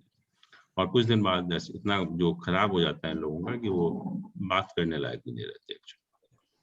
और मैंने कहा कम्युनिकेशन हम दोनों तरह से कर सकते हैं, बोलकर भी और लिख कर भी। हम बहुत बार लेख लिखते हैं, आर्टिकल लिखते हैं, इंटरव्यू देते हैं, तो पब्लिश होता है। अगर हम किसी के अगेंस्ट में गलत एलिगेशन लगा रहे हैं, फॉल्स एलिगेशन लगा रहे हैं, वो भी एक मरकरी को हम खराब कर रहे हैं। तो लिखने में भी आपको सावधानी रखनी पड़ेगी। लिखने में भी आप किसी के ऊपर गलत आरोप नहीं लगा सकते, उससे भी मरकरी बहुत खराब हो जाता है। और कई बार ऐसा होता है कि हम लोग फॉल्स या फोर्स्ड डॉक्यूमेंट सबमिट करते हैं। बहुत कॉमन है, गवर्नमेंट हो या कहीं भी हो, कुछ ना कुछ लोग फोर्जिंग करते रहते हैं, उसमें फोर्स डॉक्यूमेंट सबमिट करते रहते हैं। तो अगर आप फोर्स डॉक्यूमेंट भी सबमिट करेंगे तभी भी मरकरी जो है वो आपका मैलिफिक हो जाता है, खराब हो जाता है। तो इन 3 चीजों का हमें ध्यान रखना है कि जितने भी जो टीनेजर हैं उनके प्रति हमारा व्यवहार ठीक हो, हम अननेसेसरीली किसी को गाली गलौज ना करें। तीसरा, हम जो लिखते हैं या जो भी हम लेख लिखते हैं या आर्टिकल लिखते हैं, इंटरव्यू देते हैं, वहां भी किसी के अगेंस्ट में हम फॉल्स एलिगेशन ना लगाएं। और कहीं भी जो डॉक्यूमेंट हमें सबमिट करने होते हैं उन डॉक्यूमेंट्स में फोर्स्ड डॉक्यूमेंट हम सबमिट ना करें। तो मरकरी के उपाय जो है वो अपने आप हो जाते हैं, फिर हमें कहीं कोई दान वान करने की जरूरत नहीं है, कोई उपाय करने की जरूरत नहीं।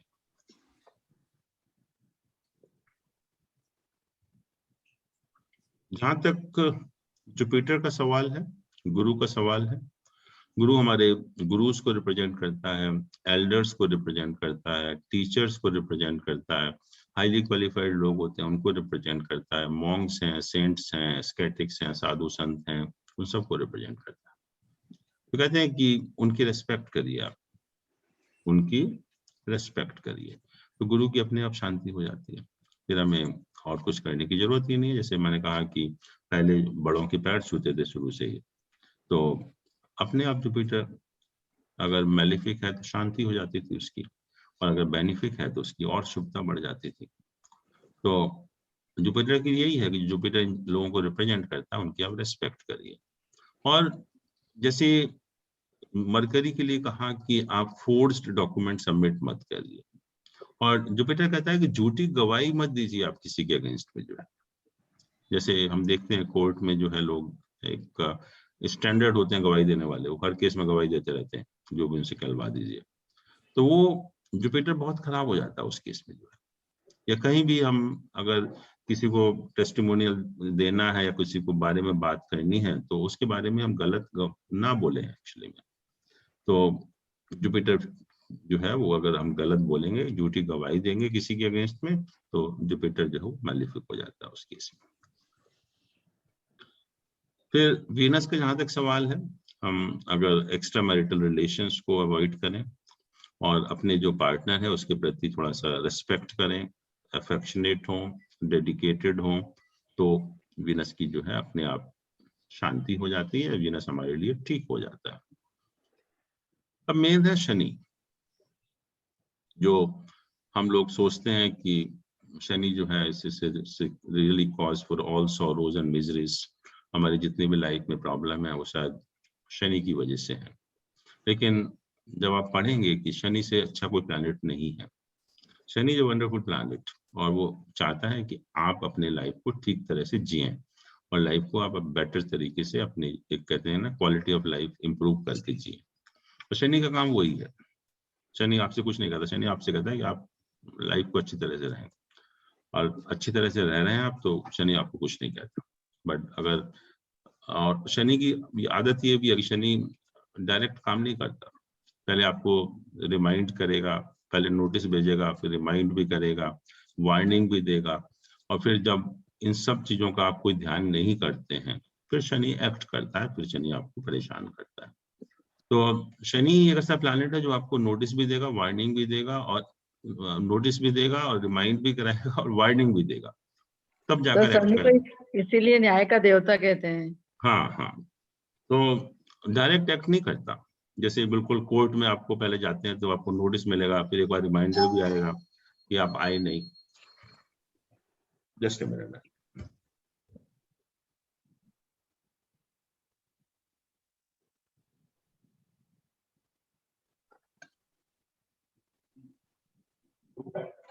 Hello everyone. ये शनि रिमाइंड और वार्निंग कैसे देगा, नोटिस कैसे देगा हमें?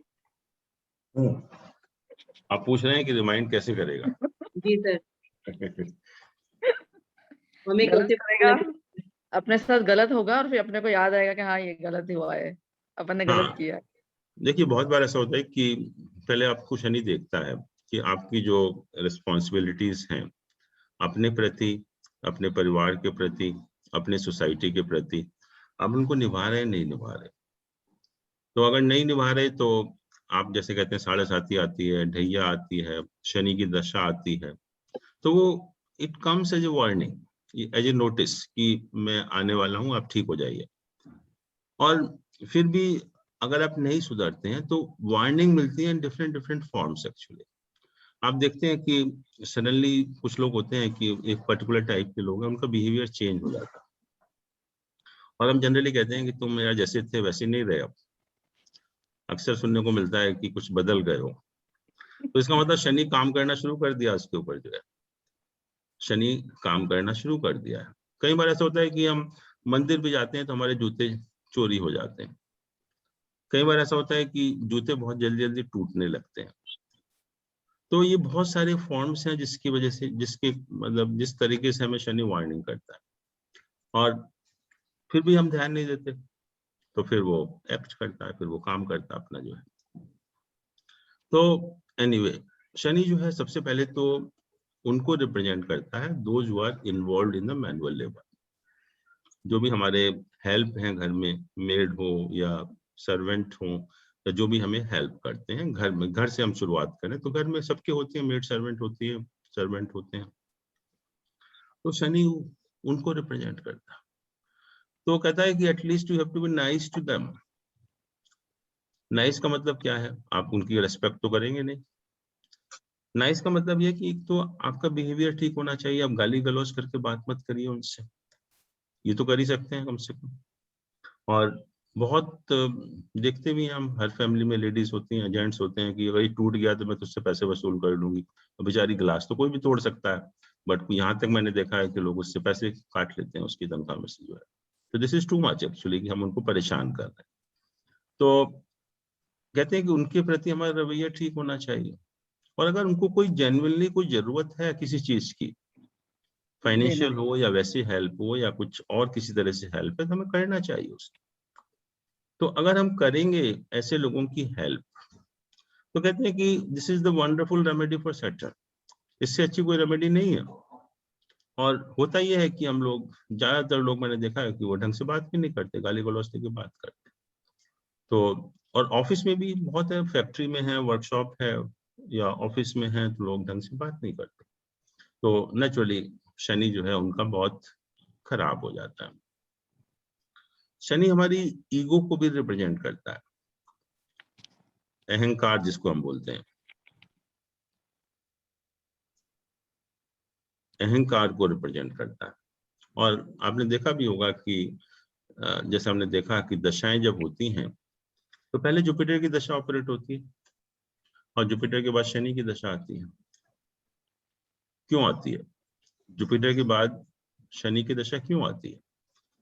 जुपिटर की दशा में हम देखते हैं कि हमें सब अच्छा ही अच्छा मिलता है, हम बहुत प्रोग्रेस करते हैं और कोई प्रॉब्लम नहीं आती हमारी लाइफ में, क्योंकि जुपिटर का नेचर नहीं है। Jupiter is most benefic planet और बड़ा हमारी एक लाइफ स्मूथ चलती है, हमें अपवर्ड ट्रेजेक्टरी मिलती चली जाती है, हमारी लाइफ इंप्रूव होती चली जाती है।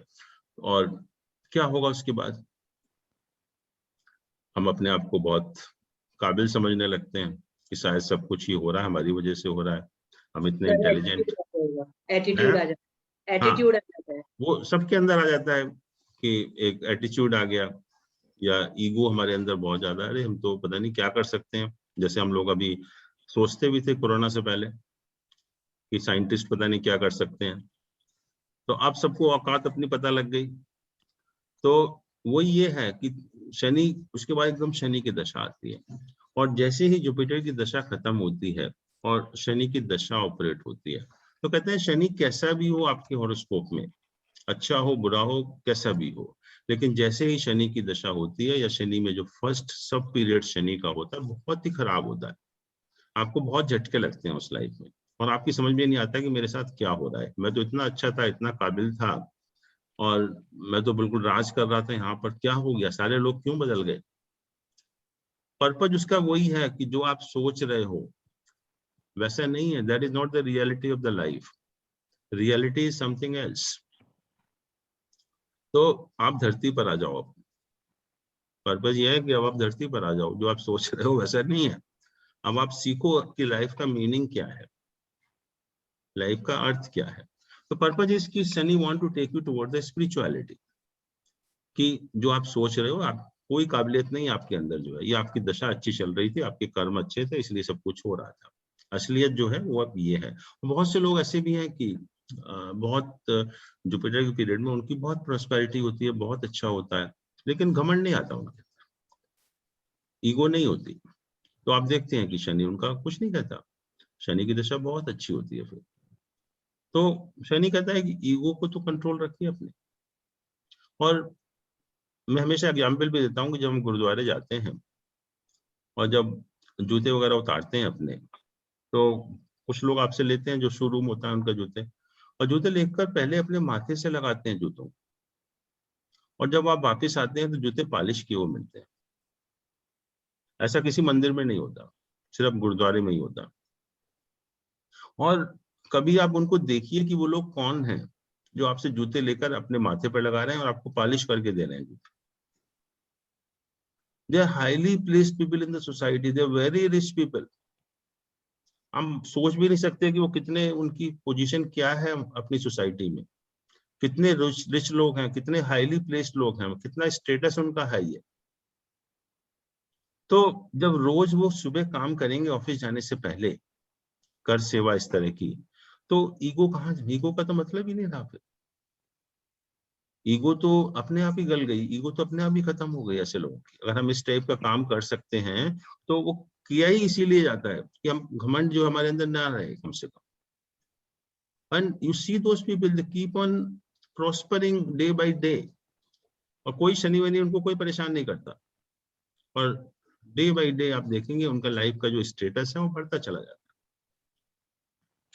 तो शनि आपको कुछ नहीं कहा, यही तो कहा कि अपनी ईगो को कंट्रोल रख ले, and that is the reality of the life. हम जैन धर्म हो, कोई भी हो, क्रोध मान माया लोभ, ये 4 कषाय बताए हैं, वही तो ये है शनि, और क्या है। इनको अगर आप कंट्रोल कर लीजिए, क्रोध मान माया लोभ, तो ये सारे प्लैनेट तो अपने आप ही शांति हो जाते हैं।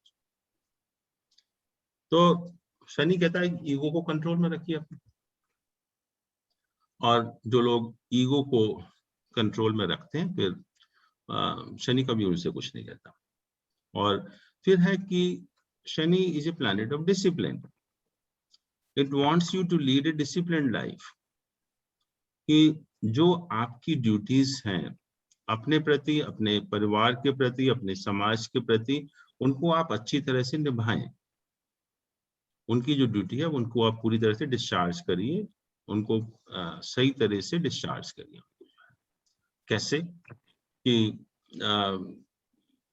जैसे हम कहते हैं ढैया की हमने बात की थी, कि जब शनि नेटल मून से 4th पोजीशन में आता है तो एक पहली ढैया होती है, और शनि जब नेटल मून से 8th पोजीशन में आता है तो दूसरी ढैया होती है, 2.5 साल का समय।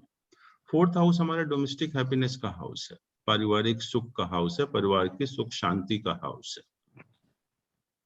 तो शनि देखता है कि आपकी जो रेस्पॉन्सिबिलिटी है अपने परिवार के प्रति, आप उनको पूरा कर रहे हैं नहीं कर रहे। बहुत से लोग होते हैं परिवार के प्रति बहुत सिंसियर होते हैं, जो भी उनके ऑब्लिगेशंस हैं, ड्यूटीज हैं फैमिली के प्रति, उनको पूरा करते हैं। कुछ लोग बिल्कुल भी ध्यान नहीं देते, कोई पूरा नेग्लेक्ट करते हैं अपनी ड्यूटीज को जो। तो शनि यही कह रहा है कि आप कुछ ड्यूटीज हैं अपनी फैमिली के लिए, आप उनको कम से कम करिए। और जो लोग ऑलरेडी कर रहे हैं, जो लोग सिंसियरली अपनी ड्यूटीज को निभाते हैं, शनि कुछ नहीं कहता उनसे। लेकिन अगर आप ड्यूटीज को नहीं निभा रहे हैं, तब शनि आपको बताता है कि ये कैसे निभाई जाती है। ऐसे ही जब शनि 8th हाउस में आता है मून से, 8th is the house of longevity, तो वो कहता है कि आप अपनी हेल्थ का ख्याल रख रहे हो या नहीं रख रहे हो। आप रेगुलरली खाना पीना खा रहे हैं, आप एक्सरसाइज, मेडिटेशन या जो भी आपको एक्सपेक्टेड है अपनी हेल्थ को ठीक रखने के लिए, वो कर रहे हैं नहीं कर रहे? जो लोग कर रहे हैं उनको पता भी नहीं चलता ढैया वगैरह का, क्या कब ढैया आई और कब चली गई। लेकिन जो लोग नहीं करते, बहुत से लोगों का सोने पीने का, कोई खाने का कोई टाइम नहीं होता, कोई एक्सरसाइज नहीं करते, कोई मेडिटेशन नहीं करते, अपनी हेल्थ का ख्याल नहीं करते, तो शनि उनको परेशान करता है। तो इसमें शनि खराबी क्या कर रहा है? शनि तो आपको अच्छा बनाने की कोशिश कर रहा है कि आप एक अच्छे व्यक्ति बने, जिससे कि आपकी लाइफ जो है वो अच्छी हो। आप एक आध्यात्मिक व्यक्ति बने, आप को जैसे हम कहते हैं कि मोक्ष की प्राप्ति हो या सेल्वेशन हो, तो शनि तो आपको उसी तरफ ले जाता है। और लास्ट में शनि कहता है कि Shani is a planet of discipline, justice, न्याय का प्लैनेट है। और न्याय मीन्स कि you have to be just with everyone, कि कोई भी अगर प्रॉब्लम है किसी के साथ में, तो उसको न्यायपूर्वक उसको ठीक करिए, सॉल्व करिए, उसको जो है किसी के साथ अन्याय ना हो या आप किसी के साथ अन्याय ना करें। तो that is the main purpose of Saturn, कि वो चाहता है कि आप किसी के प्रति जो है अन्यायपूर्वक आपका रवैया नहीं होना चाहिए। तो वो कहता है शनि। और आप देखते हैं because the planet of justice, तो जितने भी कोर्ट हैं उसमें वकील हो या जज हो, काले रंग के कपड़े ही पहनते हैं। शनि का उनके ऊपर इफेक्ट रहता है, क्योंकि वो प्लैनेट जस्टिस का भी है और दूसरा प्लैनेट डिले का भी है। इसलिए हमारे जो लाइफ एंड डेथ का सवाल होता है कोर्ट में, तो जल्दीबाजी में कोई आप डिसीजन ना करें। हाँ जी। तो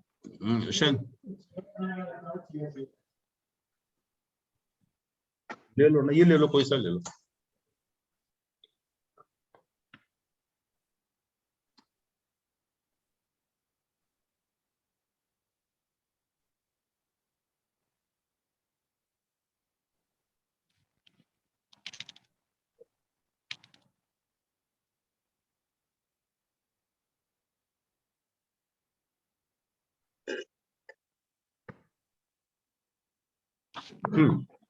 तो it's the planet of justice also. तो शनि के बारे में 4 चीजें हैं, इनका अगर आप ध्यान रखेंगे कि एक तो जो भी लोग मैनुअल लेवल में इन्वॉल्व हैं उनके प्रति आपका बिहेवियर ठीक होना चाहिए।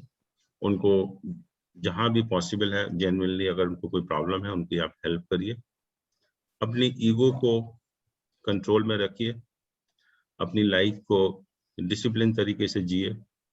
और चौथा जो है you have to be just with everyone. और ये अगर आप करते रहेंगे तो शनि आपका कभी आपको अच्छे ही फल देगा, क्योंकि शनि एक ऐसा प्लैनेट है जो आपको भाग्य में वृद्धि करता है, आपको बहुत अच्छा लाइफ में स्टेटस देता है। और हम लोग करते क्या है कि ये सब काम नहीं करते और सुबह शाम मंदिरों के चक्कर लगाते रहते हैं, बड़े बड़े दान करते रहते हैं। आप देखते हैं कितनी भीड़ लगी रहती है वहां पर जो है, और उसमें तो लगे रहते हैं, लेकिन जो बेसिक चीजें हैं उनको कंट्रोल नहीं करते। तो आप कितना भी पूजा कर लीजिए, कितना भी मंत्रों का जाप कर लीजिए, कितना भी बड़ा दान कर लीजिए, कुछ नहीं होने वाला अनलेस एंड अनटिल जो शनि की जो बेसिक जो रिक्वायरमेंट है या जो उसके सिग्निफिकेशंस हैं उनकी हम उनका ख्याल करें हम लोग। तो शनि की बेस्ट रेमेडी यही है कि, और हर धर्म में यही कहा कि अपने अहंकार को कंट्रोल करिए। अहंकार कंट्रोल करने का मतलब यही है कि शनि अपने आप ही ठीक हो गया। और जहां तक राहु केतु का सवाल है, राहु केतु बेसिकली हमारे 4 तरह के लोगों को रिप्रेजेंट करते हैं। एक हमारे जो सफाई कर्मचारी होते हैं, जो क्लीनिंग एक्टिविटीज में इन्वॉल्व होते हैं। दूसरा जो लोग हॉस्पिटल में काम करते हैं। तीसरा जो ऑर्फनेजेस हैं, अनाथालय हैं, उसमें काम करते हैं। या चौथा जो है जो मिलिट्री ऑर्गेनाइजेशंस में काम करते हैं। तो कहते हैं कि इन लोगों की हमें यथाशक्ति हेल्प करनी चाहिए, जो भी पॉसिबल है उनके लिए हम करें, उनको सहयोग दें। और खास तौर से अगर हम जो सफाई कर्मचारी हैं वो तो हम देखते ही हैं कि हमें दिखाई पड़ते हैं, तो उनको अगर हम हेल्प करते हैं तो राहु केतु का अपने आप उपाय हो जाता है, हमें और कुछ करने की जरूरत ही नहीं। तो ये सारे जो उपाय हैं आप देखते हैं कि हम घर पर रहकर ही कर सकते हैं, हमें कोई भी कठिन उपाय करने की जरूरत नहीं है। और होता भी था पहले जो आप देखिए, पहले लोगों की लाइफ थी और अब की लाइफ है, जमीन आसमान का अंतर है। हम पहले भी जो हाउस लेडी हुआ करती थी, आप देखिए इवन जो रोटी बनाते थे तो पहली रोटी कभी नहीं खाते थे, वो दान करने के लिए निकाली जाती थी। या और भी बहुत सारी चीजें जो करते, जैसे मैंने कहा कि सबके पैर छूना, बड़ों का सबके साथ बिहेवियर ठीक रखना, इवन नौकर चाकरों की भी बहुत हेल्प करना, ये सब लोग ऑटोमेटिकली करते भी थे। और वैसे भी कहते हैं कि अगर हम अपनी इनकम का 10% इनकम का 10% और जो हम खाते हैं खाना उसका 25%, जैसे मान लीजिए हम 4 रोटी खाते हैं और 4 में से आप 3 खाइए, ऐसे नहीं कि 5 बनवा ली और 1 दान कर दी, उसका कोई फायदा नहीं है। तो जो आप एक्चुअल खाते हैं, जैसे मान लीजिए कि आप वो 4 रोटी खाता है तो 2 खाते हैं तो हाँ 2 खाते हो 1.5 खाइए, फिर थोड़ा सा कम कर दीजिए उसको जो है। बट आप सोचें कि 1 और एक्स्ट्रा बना के हम दे दूं तो उसका कोई फायदा नहीं है, वो दान में नहीं माना जाएगा। तो खाने का 25% थोड़ा सा अपने आप को कम खाइए। हम लोग इतने व्रत वगैरह रखते हैं, बट जैसा ये हमारे ओशो वगैरह की अगर बुक पढ़ें तो उसमें यही लिखा हुआ है कि व्रत की क्या जरूरत है, आप खाने के ऊपर कंट्रोल करिए शुरू से ही जो है, तो खाना आपका 25% कम हो जाएगा, उससे जो है व्रत अपने आप हो जाएगा आपका जो है। और तीसरा कहा कि अपने समय का 1 घंटा 24 आवर्स में से 1 घंटा कम से कम दूसरे के लिए दीजिए। किसी तरह से भी आप बच्चों को पढ़ाना है, दूसरों को गाइड करना है, दूसरे की हेल्प करना है, वो समय दूसरे की हेल्प करने के लिए हमें देना चाहिए। तो अगर हम ये करेंगे तो भी कहते हैं कि फिर हमें कोई उपाय करने की जरूरत नहीं है, उसमें जो है सारे के सारे उपाय जो है वो शामिल हो जाते हैं। अब इसके बाद जो कल हम लोग करेंगे कि बेसिकली जैसे हमने कहा कि 3 तरह के दान ये उपाय हो गए। एक तो दान हो गया, एक पूजा पाठ हो गई, पूजा पाठ में सब शामिल हो गए, देवता की पूजा करना, मंत्रों का जाप करना, और तीसरा होता है कि जेम स्टोन का इस्तेमाल करना, जो हम ये रिंग वगैरह पहनते हैं या ज्वेलरी के पर्पज के लिए जो जेम स्टोन यूज करते हैं, उनका हम इस्तेमाल कैसे करते हैं।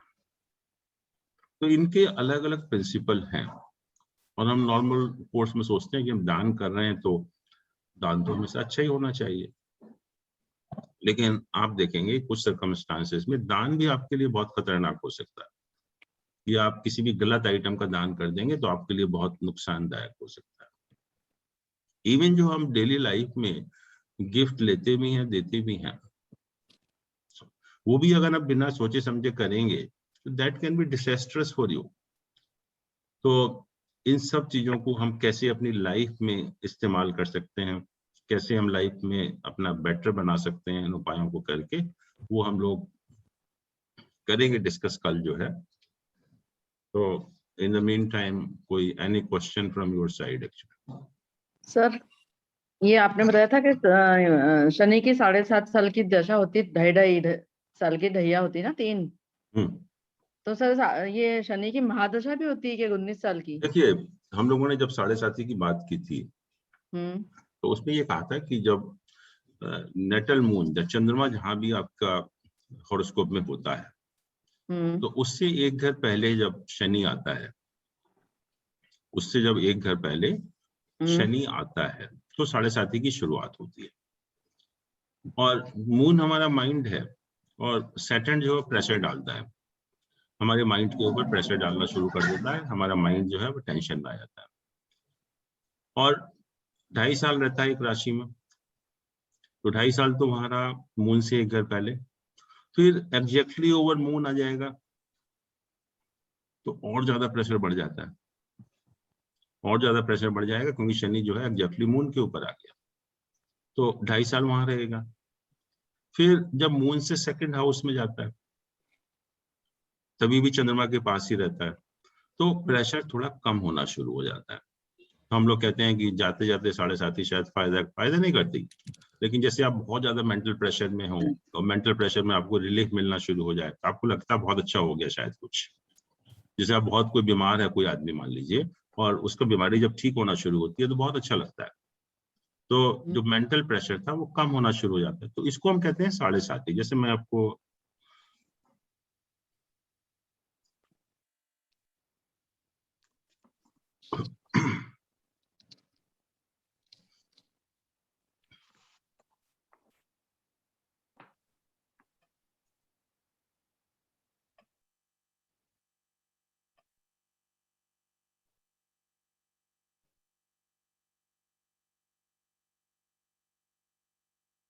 यहाँ देखिए चंद्रमा ये है यहाँ पर, यस सर। और आजकल शनि कहाँ पर ट्रांजिट कर रहा है? इस राशि में। शनि आजकल जो है कैप्रिकॉर्न साइन में कैप्रिकॉर्न। हाँ, और ये जो आया 22 जनवरी 2020 को आया यहाँ पर, 22 जनवरी 2020 को। तो जैसे ही शनि यहाँ पर आया, जैसे ही शनि ने कैप्रिकॉर्न साइन में एंटर किया, तो मून से 1 घर पहले आ गया, तो 7.5 की शुरुआत हो गई। अब 2.5 साल शनि इस राशि में रहा, और 29 अप्रैल 2022 को साइन चेंज करेगा Shani. Shani will come to this राशि 29 मार्च 2022 को। तो हम कहेंगे सेकंड फेज 7.5 का शुरू हो गया, मून के ऊपर आ गया। फिर 2.5 साल के बाद शनि यहाँ पर आएगा। तो ये जो 3-7.5 साल का समय है, इसको हम कहते हैं 7.5। और शनि एक राशि में 2.5 साल रहता है, तो जोडियक क्रॉस करने में 30 साल का समय लगता है। ठीक है, तो हर 30 साल में 7.5 साल का जो समय आता है हर व्यक्ति की लाइफ में, उसको हम कहते हैं 7.5। ठीक है, एक तो ये हो गया। और ये 7.5 is only indicating that you come under lot of mental pressure. और जहां तक रिजल्ट्स का सवाल है, रिजल्ट्स जो है अच्छे भी हो सकते हैं, खराब भी हो सकते हैं। That depends on the position of moon and Saturn actually. तो ये तो 7.5 हो गया, बट इसके अलावा 2 ढैया और होती हैं 2.5 साल का समय। पहला होता है कि जब शनि मून से चौथी जगह आता है, 4th पोजीशन में आता है। जैसे मून यहाँ पर है, तो जब शनि 4th पोजीशन मतलब यहाँ पर आएगा, तब हम कहते हैं पहली ढैया शुरू हो गई। और 4th पोजीशन मैंने कहा कि डोमेस्टिक एनवायरनमेंट है, घर की सुख शांति है। तो वो ये देखना चाह रहा है कि घर में सुख शांति आपने बना रखी है, नहीं बना रखी है। आपकी जो रिस्पॉन्सिबिलिटीज है फैमिली के प्रति, आप कर रहे हैं या नहीं कर रहे। अगर कर रहे हैं तो आपको पता भी नहीं चलता इन चीजों का, नहीं करते तो फिर प्रॉब्लम होती है। फिर जब यहाँ से 8th पोजीशन में आता है, तो 8th पोजीशन मतलब यहाँ पर जब शनि इस राशि में आएगा, तो अष्टम ढैया हो गई एक तरह से जो है। और ये हमारा 8th हाउस होता है, लॉन्गेविटी का हाउस होता है, हमारी उम्र का हाउस होता है। तो शनि वांट्स दैट आप अपनी जो आपके प्रति रिस्पॉन्सिबिलिटी है, अपनी हेल्थ को ध्यान रखने की रिस्पॉन्सिबिलिटी है, वो कर रहे हैं नहीं कर रहे हैं। अगर आप अपनी हेल्थ को ऑलरेडी केयर कर रहे हैं तो शनि आपसे कुछ नहीं कहता, और अगर नहीं कर रहे हैं तब आपको प्रॉब्लम क्रिएट करता है। तो इस तरह से हर व्यक्ति की लाइफ में 30 साल के अंदर 7.5 साल का समय तो 7.5 का होता है, और 2.5 साल की ये 2 ढैया होती है, मतलब 5 साल का समय। तो 12.5 साल का समय जो है वो ये 7.5 और ढैया का समय होता है आउट ऑफ 30 ईयर्स। सर मैं ये पूछ रही थी कि एक महादशा भी होती है क्या? हाँ, 19 साल की? महादशा अलग है। महादशा होती है 19 साल की। हाँ, वो क्या होती है सर? दशा जैसे ऑपरेट होती है, जैसे ये देख रहे हैं आप, वीनस की दशा ऑपरेट हो रही है, तो उसमें अलग ऐसे अलग होती है। हाँ, जैसे दशा चेंज होते रहते हैं ना। या जुपिटर की दशा है, फिर शनि की दशा आई, फिर मरकरी, फिर केतु, मरकरी, फिर केतु, वीनस। करेक्ट। तो दशा अलग है, बट कभी कभी क्या होता है कि मान लीजिए 7.5 भी चल रही है और साथ में दशा भी शनि की चल रही है, तो पोजीशन और खराब हो सकती है अगर शनि का प्लेसमेंट ठीक नहीं है हॉरोस्कोप में। तो ऐसे लोगों की फिर प्रॉब्लम बढ़ जाती है उस टाइम में जो। ठीक है सर।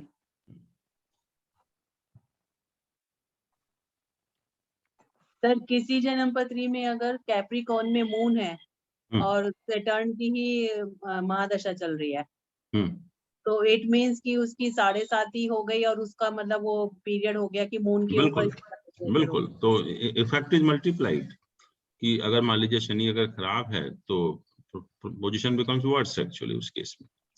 या कभी कभी ऐसा होता है कि सन एंड फादर या हस्बैंड एंड वाइफ दोनों की इकट्ठी 7.5 चलती है या इकट्ठी दशा चलती है शनि की, तो फैमिली में और प्रॉब्लम बढ़ जाती है। कभी कभी देखते हैं आपकी हस्बैंड वाइफ दोनों की दशा इकट्ठी चल रही है शनि की, तो बहुत टेंशन बढ़ जाता है फिर। और इसलिए कहते भी हैं कि जब हम हॉरोस्कोप मैचिंग की बात करते हैं कि दशाएं इकट्ठा शुरू नहीं होनी चाहिए दोनों की। हाँ, तो यस, हाँ, वो बहुत प्रॉब्लम क्रिएट कर बहुत देती ज्यादा है। खराब हो जाता है। हाँ या तो ये सर, सर ऐसा भी कहते हैं कि शनि जाते जाते अच्छा फल देके जाता है 7.5 में, ये गलत है या सही है? नहीं, मैंने ये बताया आपको कि हाँ वही सेकंड पोजीशन। फेज में हमारा बहुत ज्यादा टेंशन रहता है, तो थर्ड फेज में टेंशन में रिलीफ मिलना शुरू हो जाता है। और जब नेचुरली अभी तक तो 5 साल तक आपका टेंशन बढ़ ही रहा था, अब पीक पर जब पहुंच गया और उसके बाद कम होना शुरू हुआ तो आपको अच्छा लगने लगता है कि हाँ अब तो बहुत अच्छा हो गया। तो देख ही कुछ नहीं जाती, बट यही है कि आपका टेंशन कम करके जाती है। सर शनि 7.5 नाटल मून से देखा जाता है राशि से? नेटल मून, वही तो राशि भी तो वही है ना जो नेटल मून है। नहीं सर, अगर मून किसी का 10th हाउस में है और उसका राशि राशि जो है पाइसेस भी है, ऐसे भी देखा। नहीं, जिस साइन में मून होगा वही तो राशि होगी आपकी। राशि क्या होती है ओके, कि जिस साइन में मून होता है वही आपकी राशि होती है। जैसे यहाँ आप देखा अभी 10th मून में था। एक्वेरियस साइन में है, यस सर। तो हम कहेंगे हाँ राशि, सर। हाँ राशि एक्वेरियस है।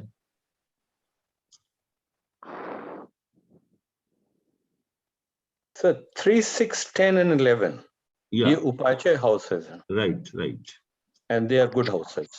Yeah, they are the houses of growth. It means any planet in these houses that will give you good results. At the same time, Yeah, 3, 6, 11 Trishdaya houses भी हैं। Trishdaya house है 3, 6, 11. हाँ, तो जो कि negative houses हैं।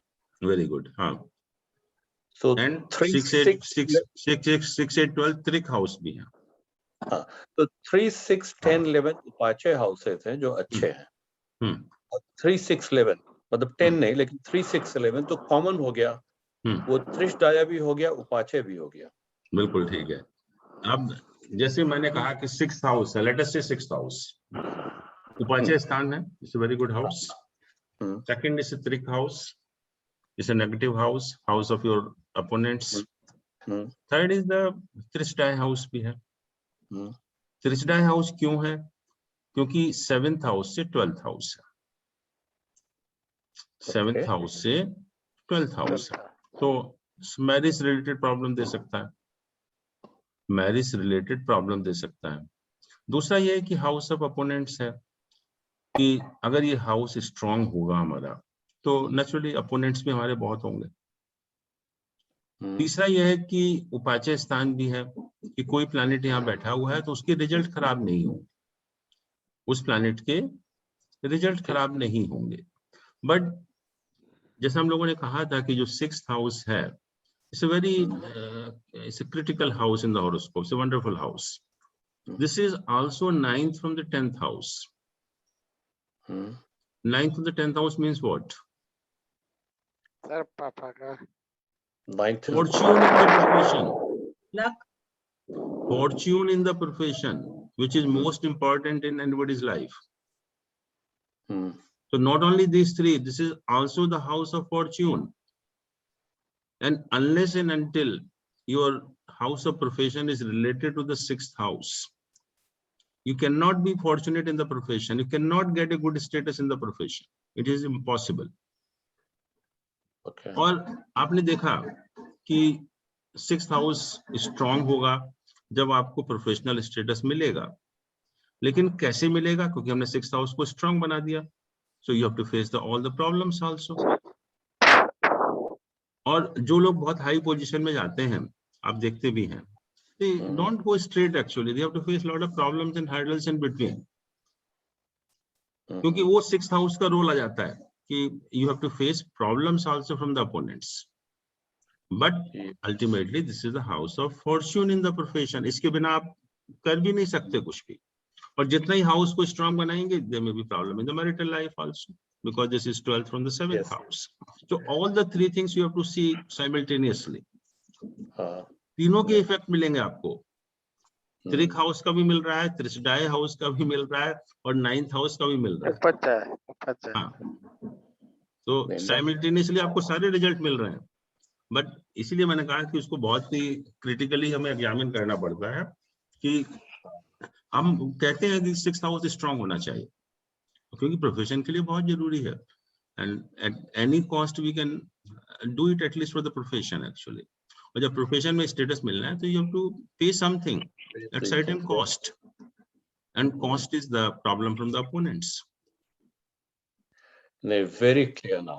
या अभी एक और मेरा क्वेश्चन जी, मेरा क्वेश्चन ये है कि एक जो पावर पॉइंट है आपका प्लैनेट्स एंड साइन, करेक्ट, वो स्लाइड नंबर 70 जी, वो बहुत क्लियरली पूरा लिस्ट है, functional benefic, functional malefic, right, वो हर एक साइन के लिए बहुत क्लियर है। जैसे से फॉर एग्जांपल कि लग्न 2 के लिए mercury, Venus, Saturn functional benefic है, और moon, Mars, Jupiter functional malefic. लेकिन ये जो दूसरा स्लाइड डेक है, ट्रांजिट ऑफ प्लैनेट, इसमें स्लाइड 14 से है वो प्रिंसिपल ऑफ दशा सिस्टम। करेक्ट। तो अब जैसे एक एग्जांपल ले कि अगर किसी के हॉरोस्कोप में फंक्शनल बेनिफिट है mercury, Venus and Saturn, mercury, Venus and Saturn, तो ये क्या फाइनल व्यू है? देखिए, this not the final view, what is said actually कि ये जो बेसिक चीज है कि depending on the position of planet we decide ki which is functional benefic, which is functional malefic. That is purely based on the position of planet. Now question is ki we say that Lagna Lord is always benefic. ये हमने कहा उसमें, yes, slide 14 में वही है कि so I will tell you how you used to use the prudence actually. Let's say we have said Lagna Lord is always benefic planet. Suppose Lagna Lord is badly afflicted, it is badly combust, so how it can be benefic? That you have to keep in mind.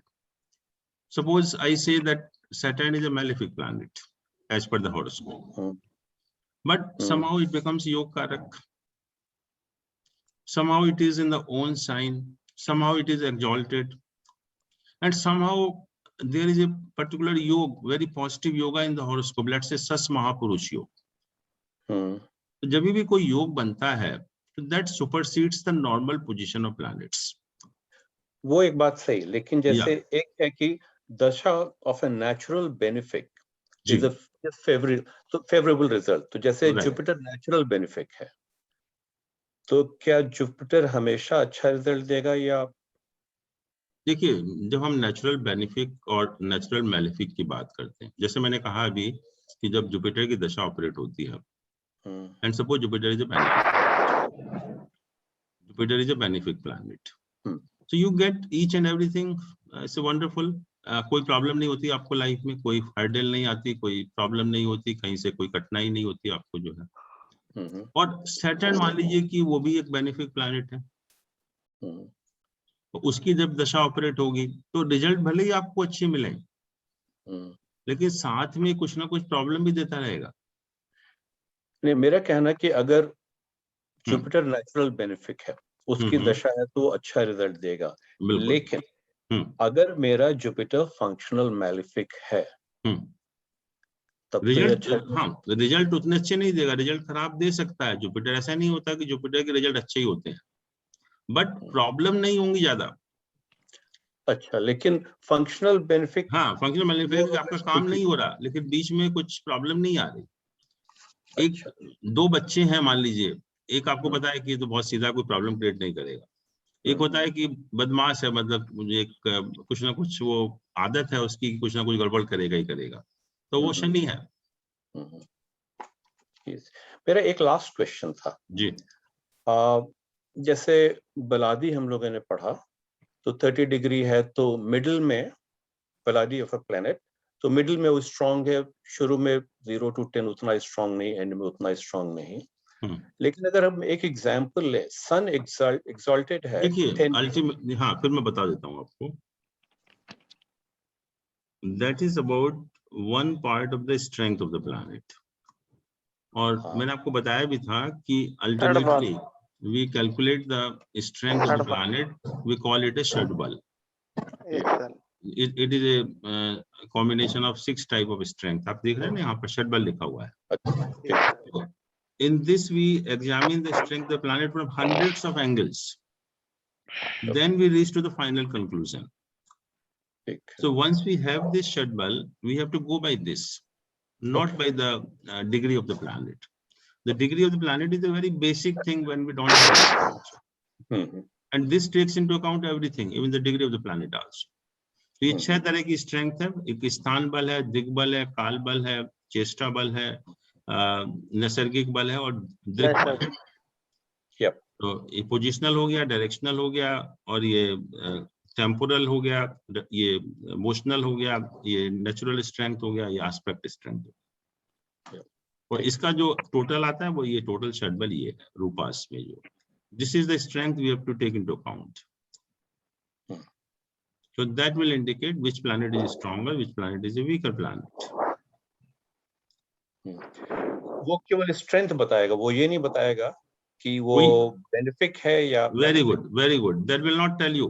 Even एक malefic planet may have more strength, that may be more harmful।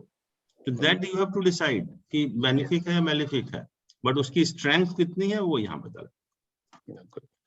Thank you. या sir जी sir, जो 7.5 पे आते हैं life में 2 या 3 time आएगा, 2 time at least 30 साल में एक बार। 30 साल में। सर अगर फर्स्ट टाइम आया किसी का 20 इयर्स पे, फिर 50 में आएगा, सर दोनों का नेचर एक होगा क्या? इंटेंसिटी में नहीं, फर्क होगा? देखिए एक नहीं होगा, क्योंकि जो रिजल्ट है वो दशा के ऊपर भी डिपेंड करते हैं, ट्रांजिट के ऊपर भी डिपेंड करते हैं। तो जरूरी नहीं है कि रिजल्ट उसके सेम ही होंगे, रिजल्ट अलग अलग होंगे उस टाइम। मैंने जैसे कहा कि 7.5 भी है और दशा भी अनफेवरेबल है, तो रिजल्ट नेचुरली खराब है, बट 7.5 या दशा फेवरेबल है तो रिजल्ट अच्छे भी हो सकते हैं। सर 7.5 और केतु महादशा किसी का एक साथ आया, sir he became that is spoiled terribly.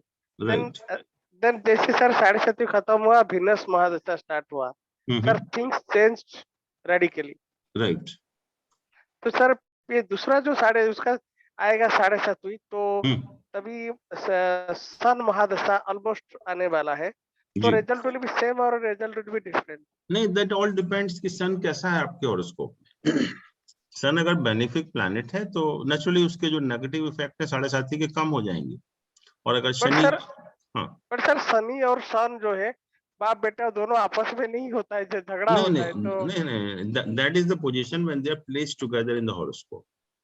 दशा और उससे रिलेट मत करिए, but if they are placed together in the horoscope then what you say is correct. और शनि का second phase is worst, second Shani का सेकंड अढ़ैया इज द वर्स्ट। अढ़ैया, हाँ अढ़ैया इज द वर्स्ट।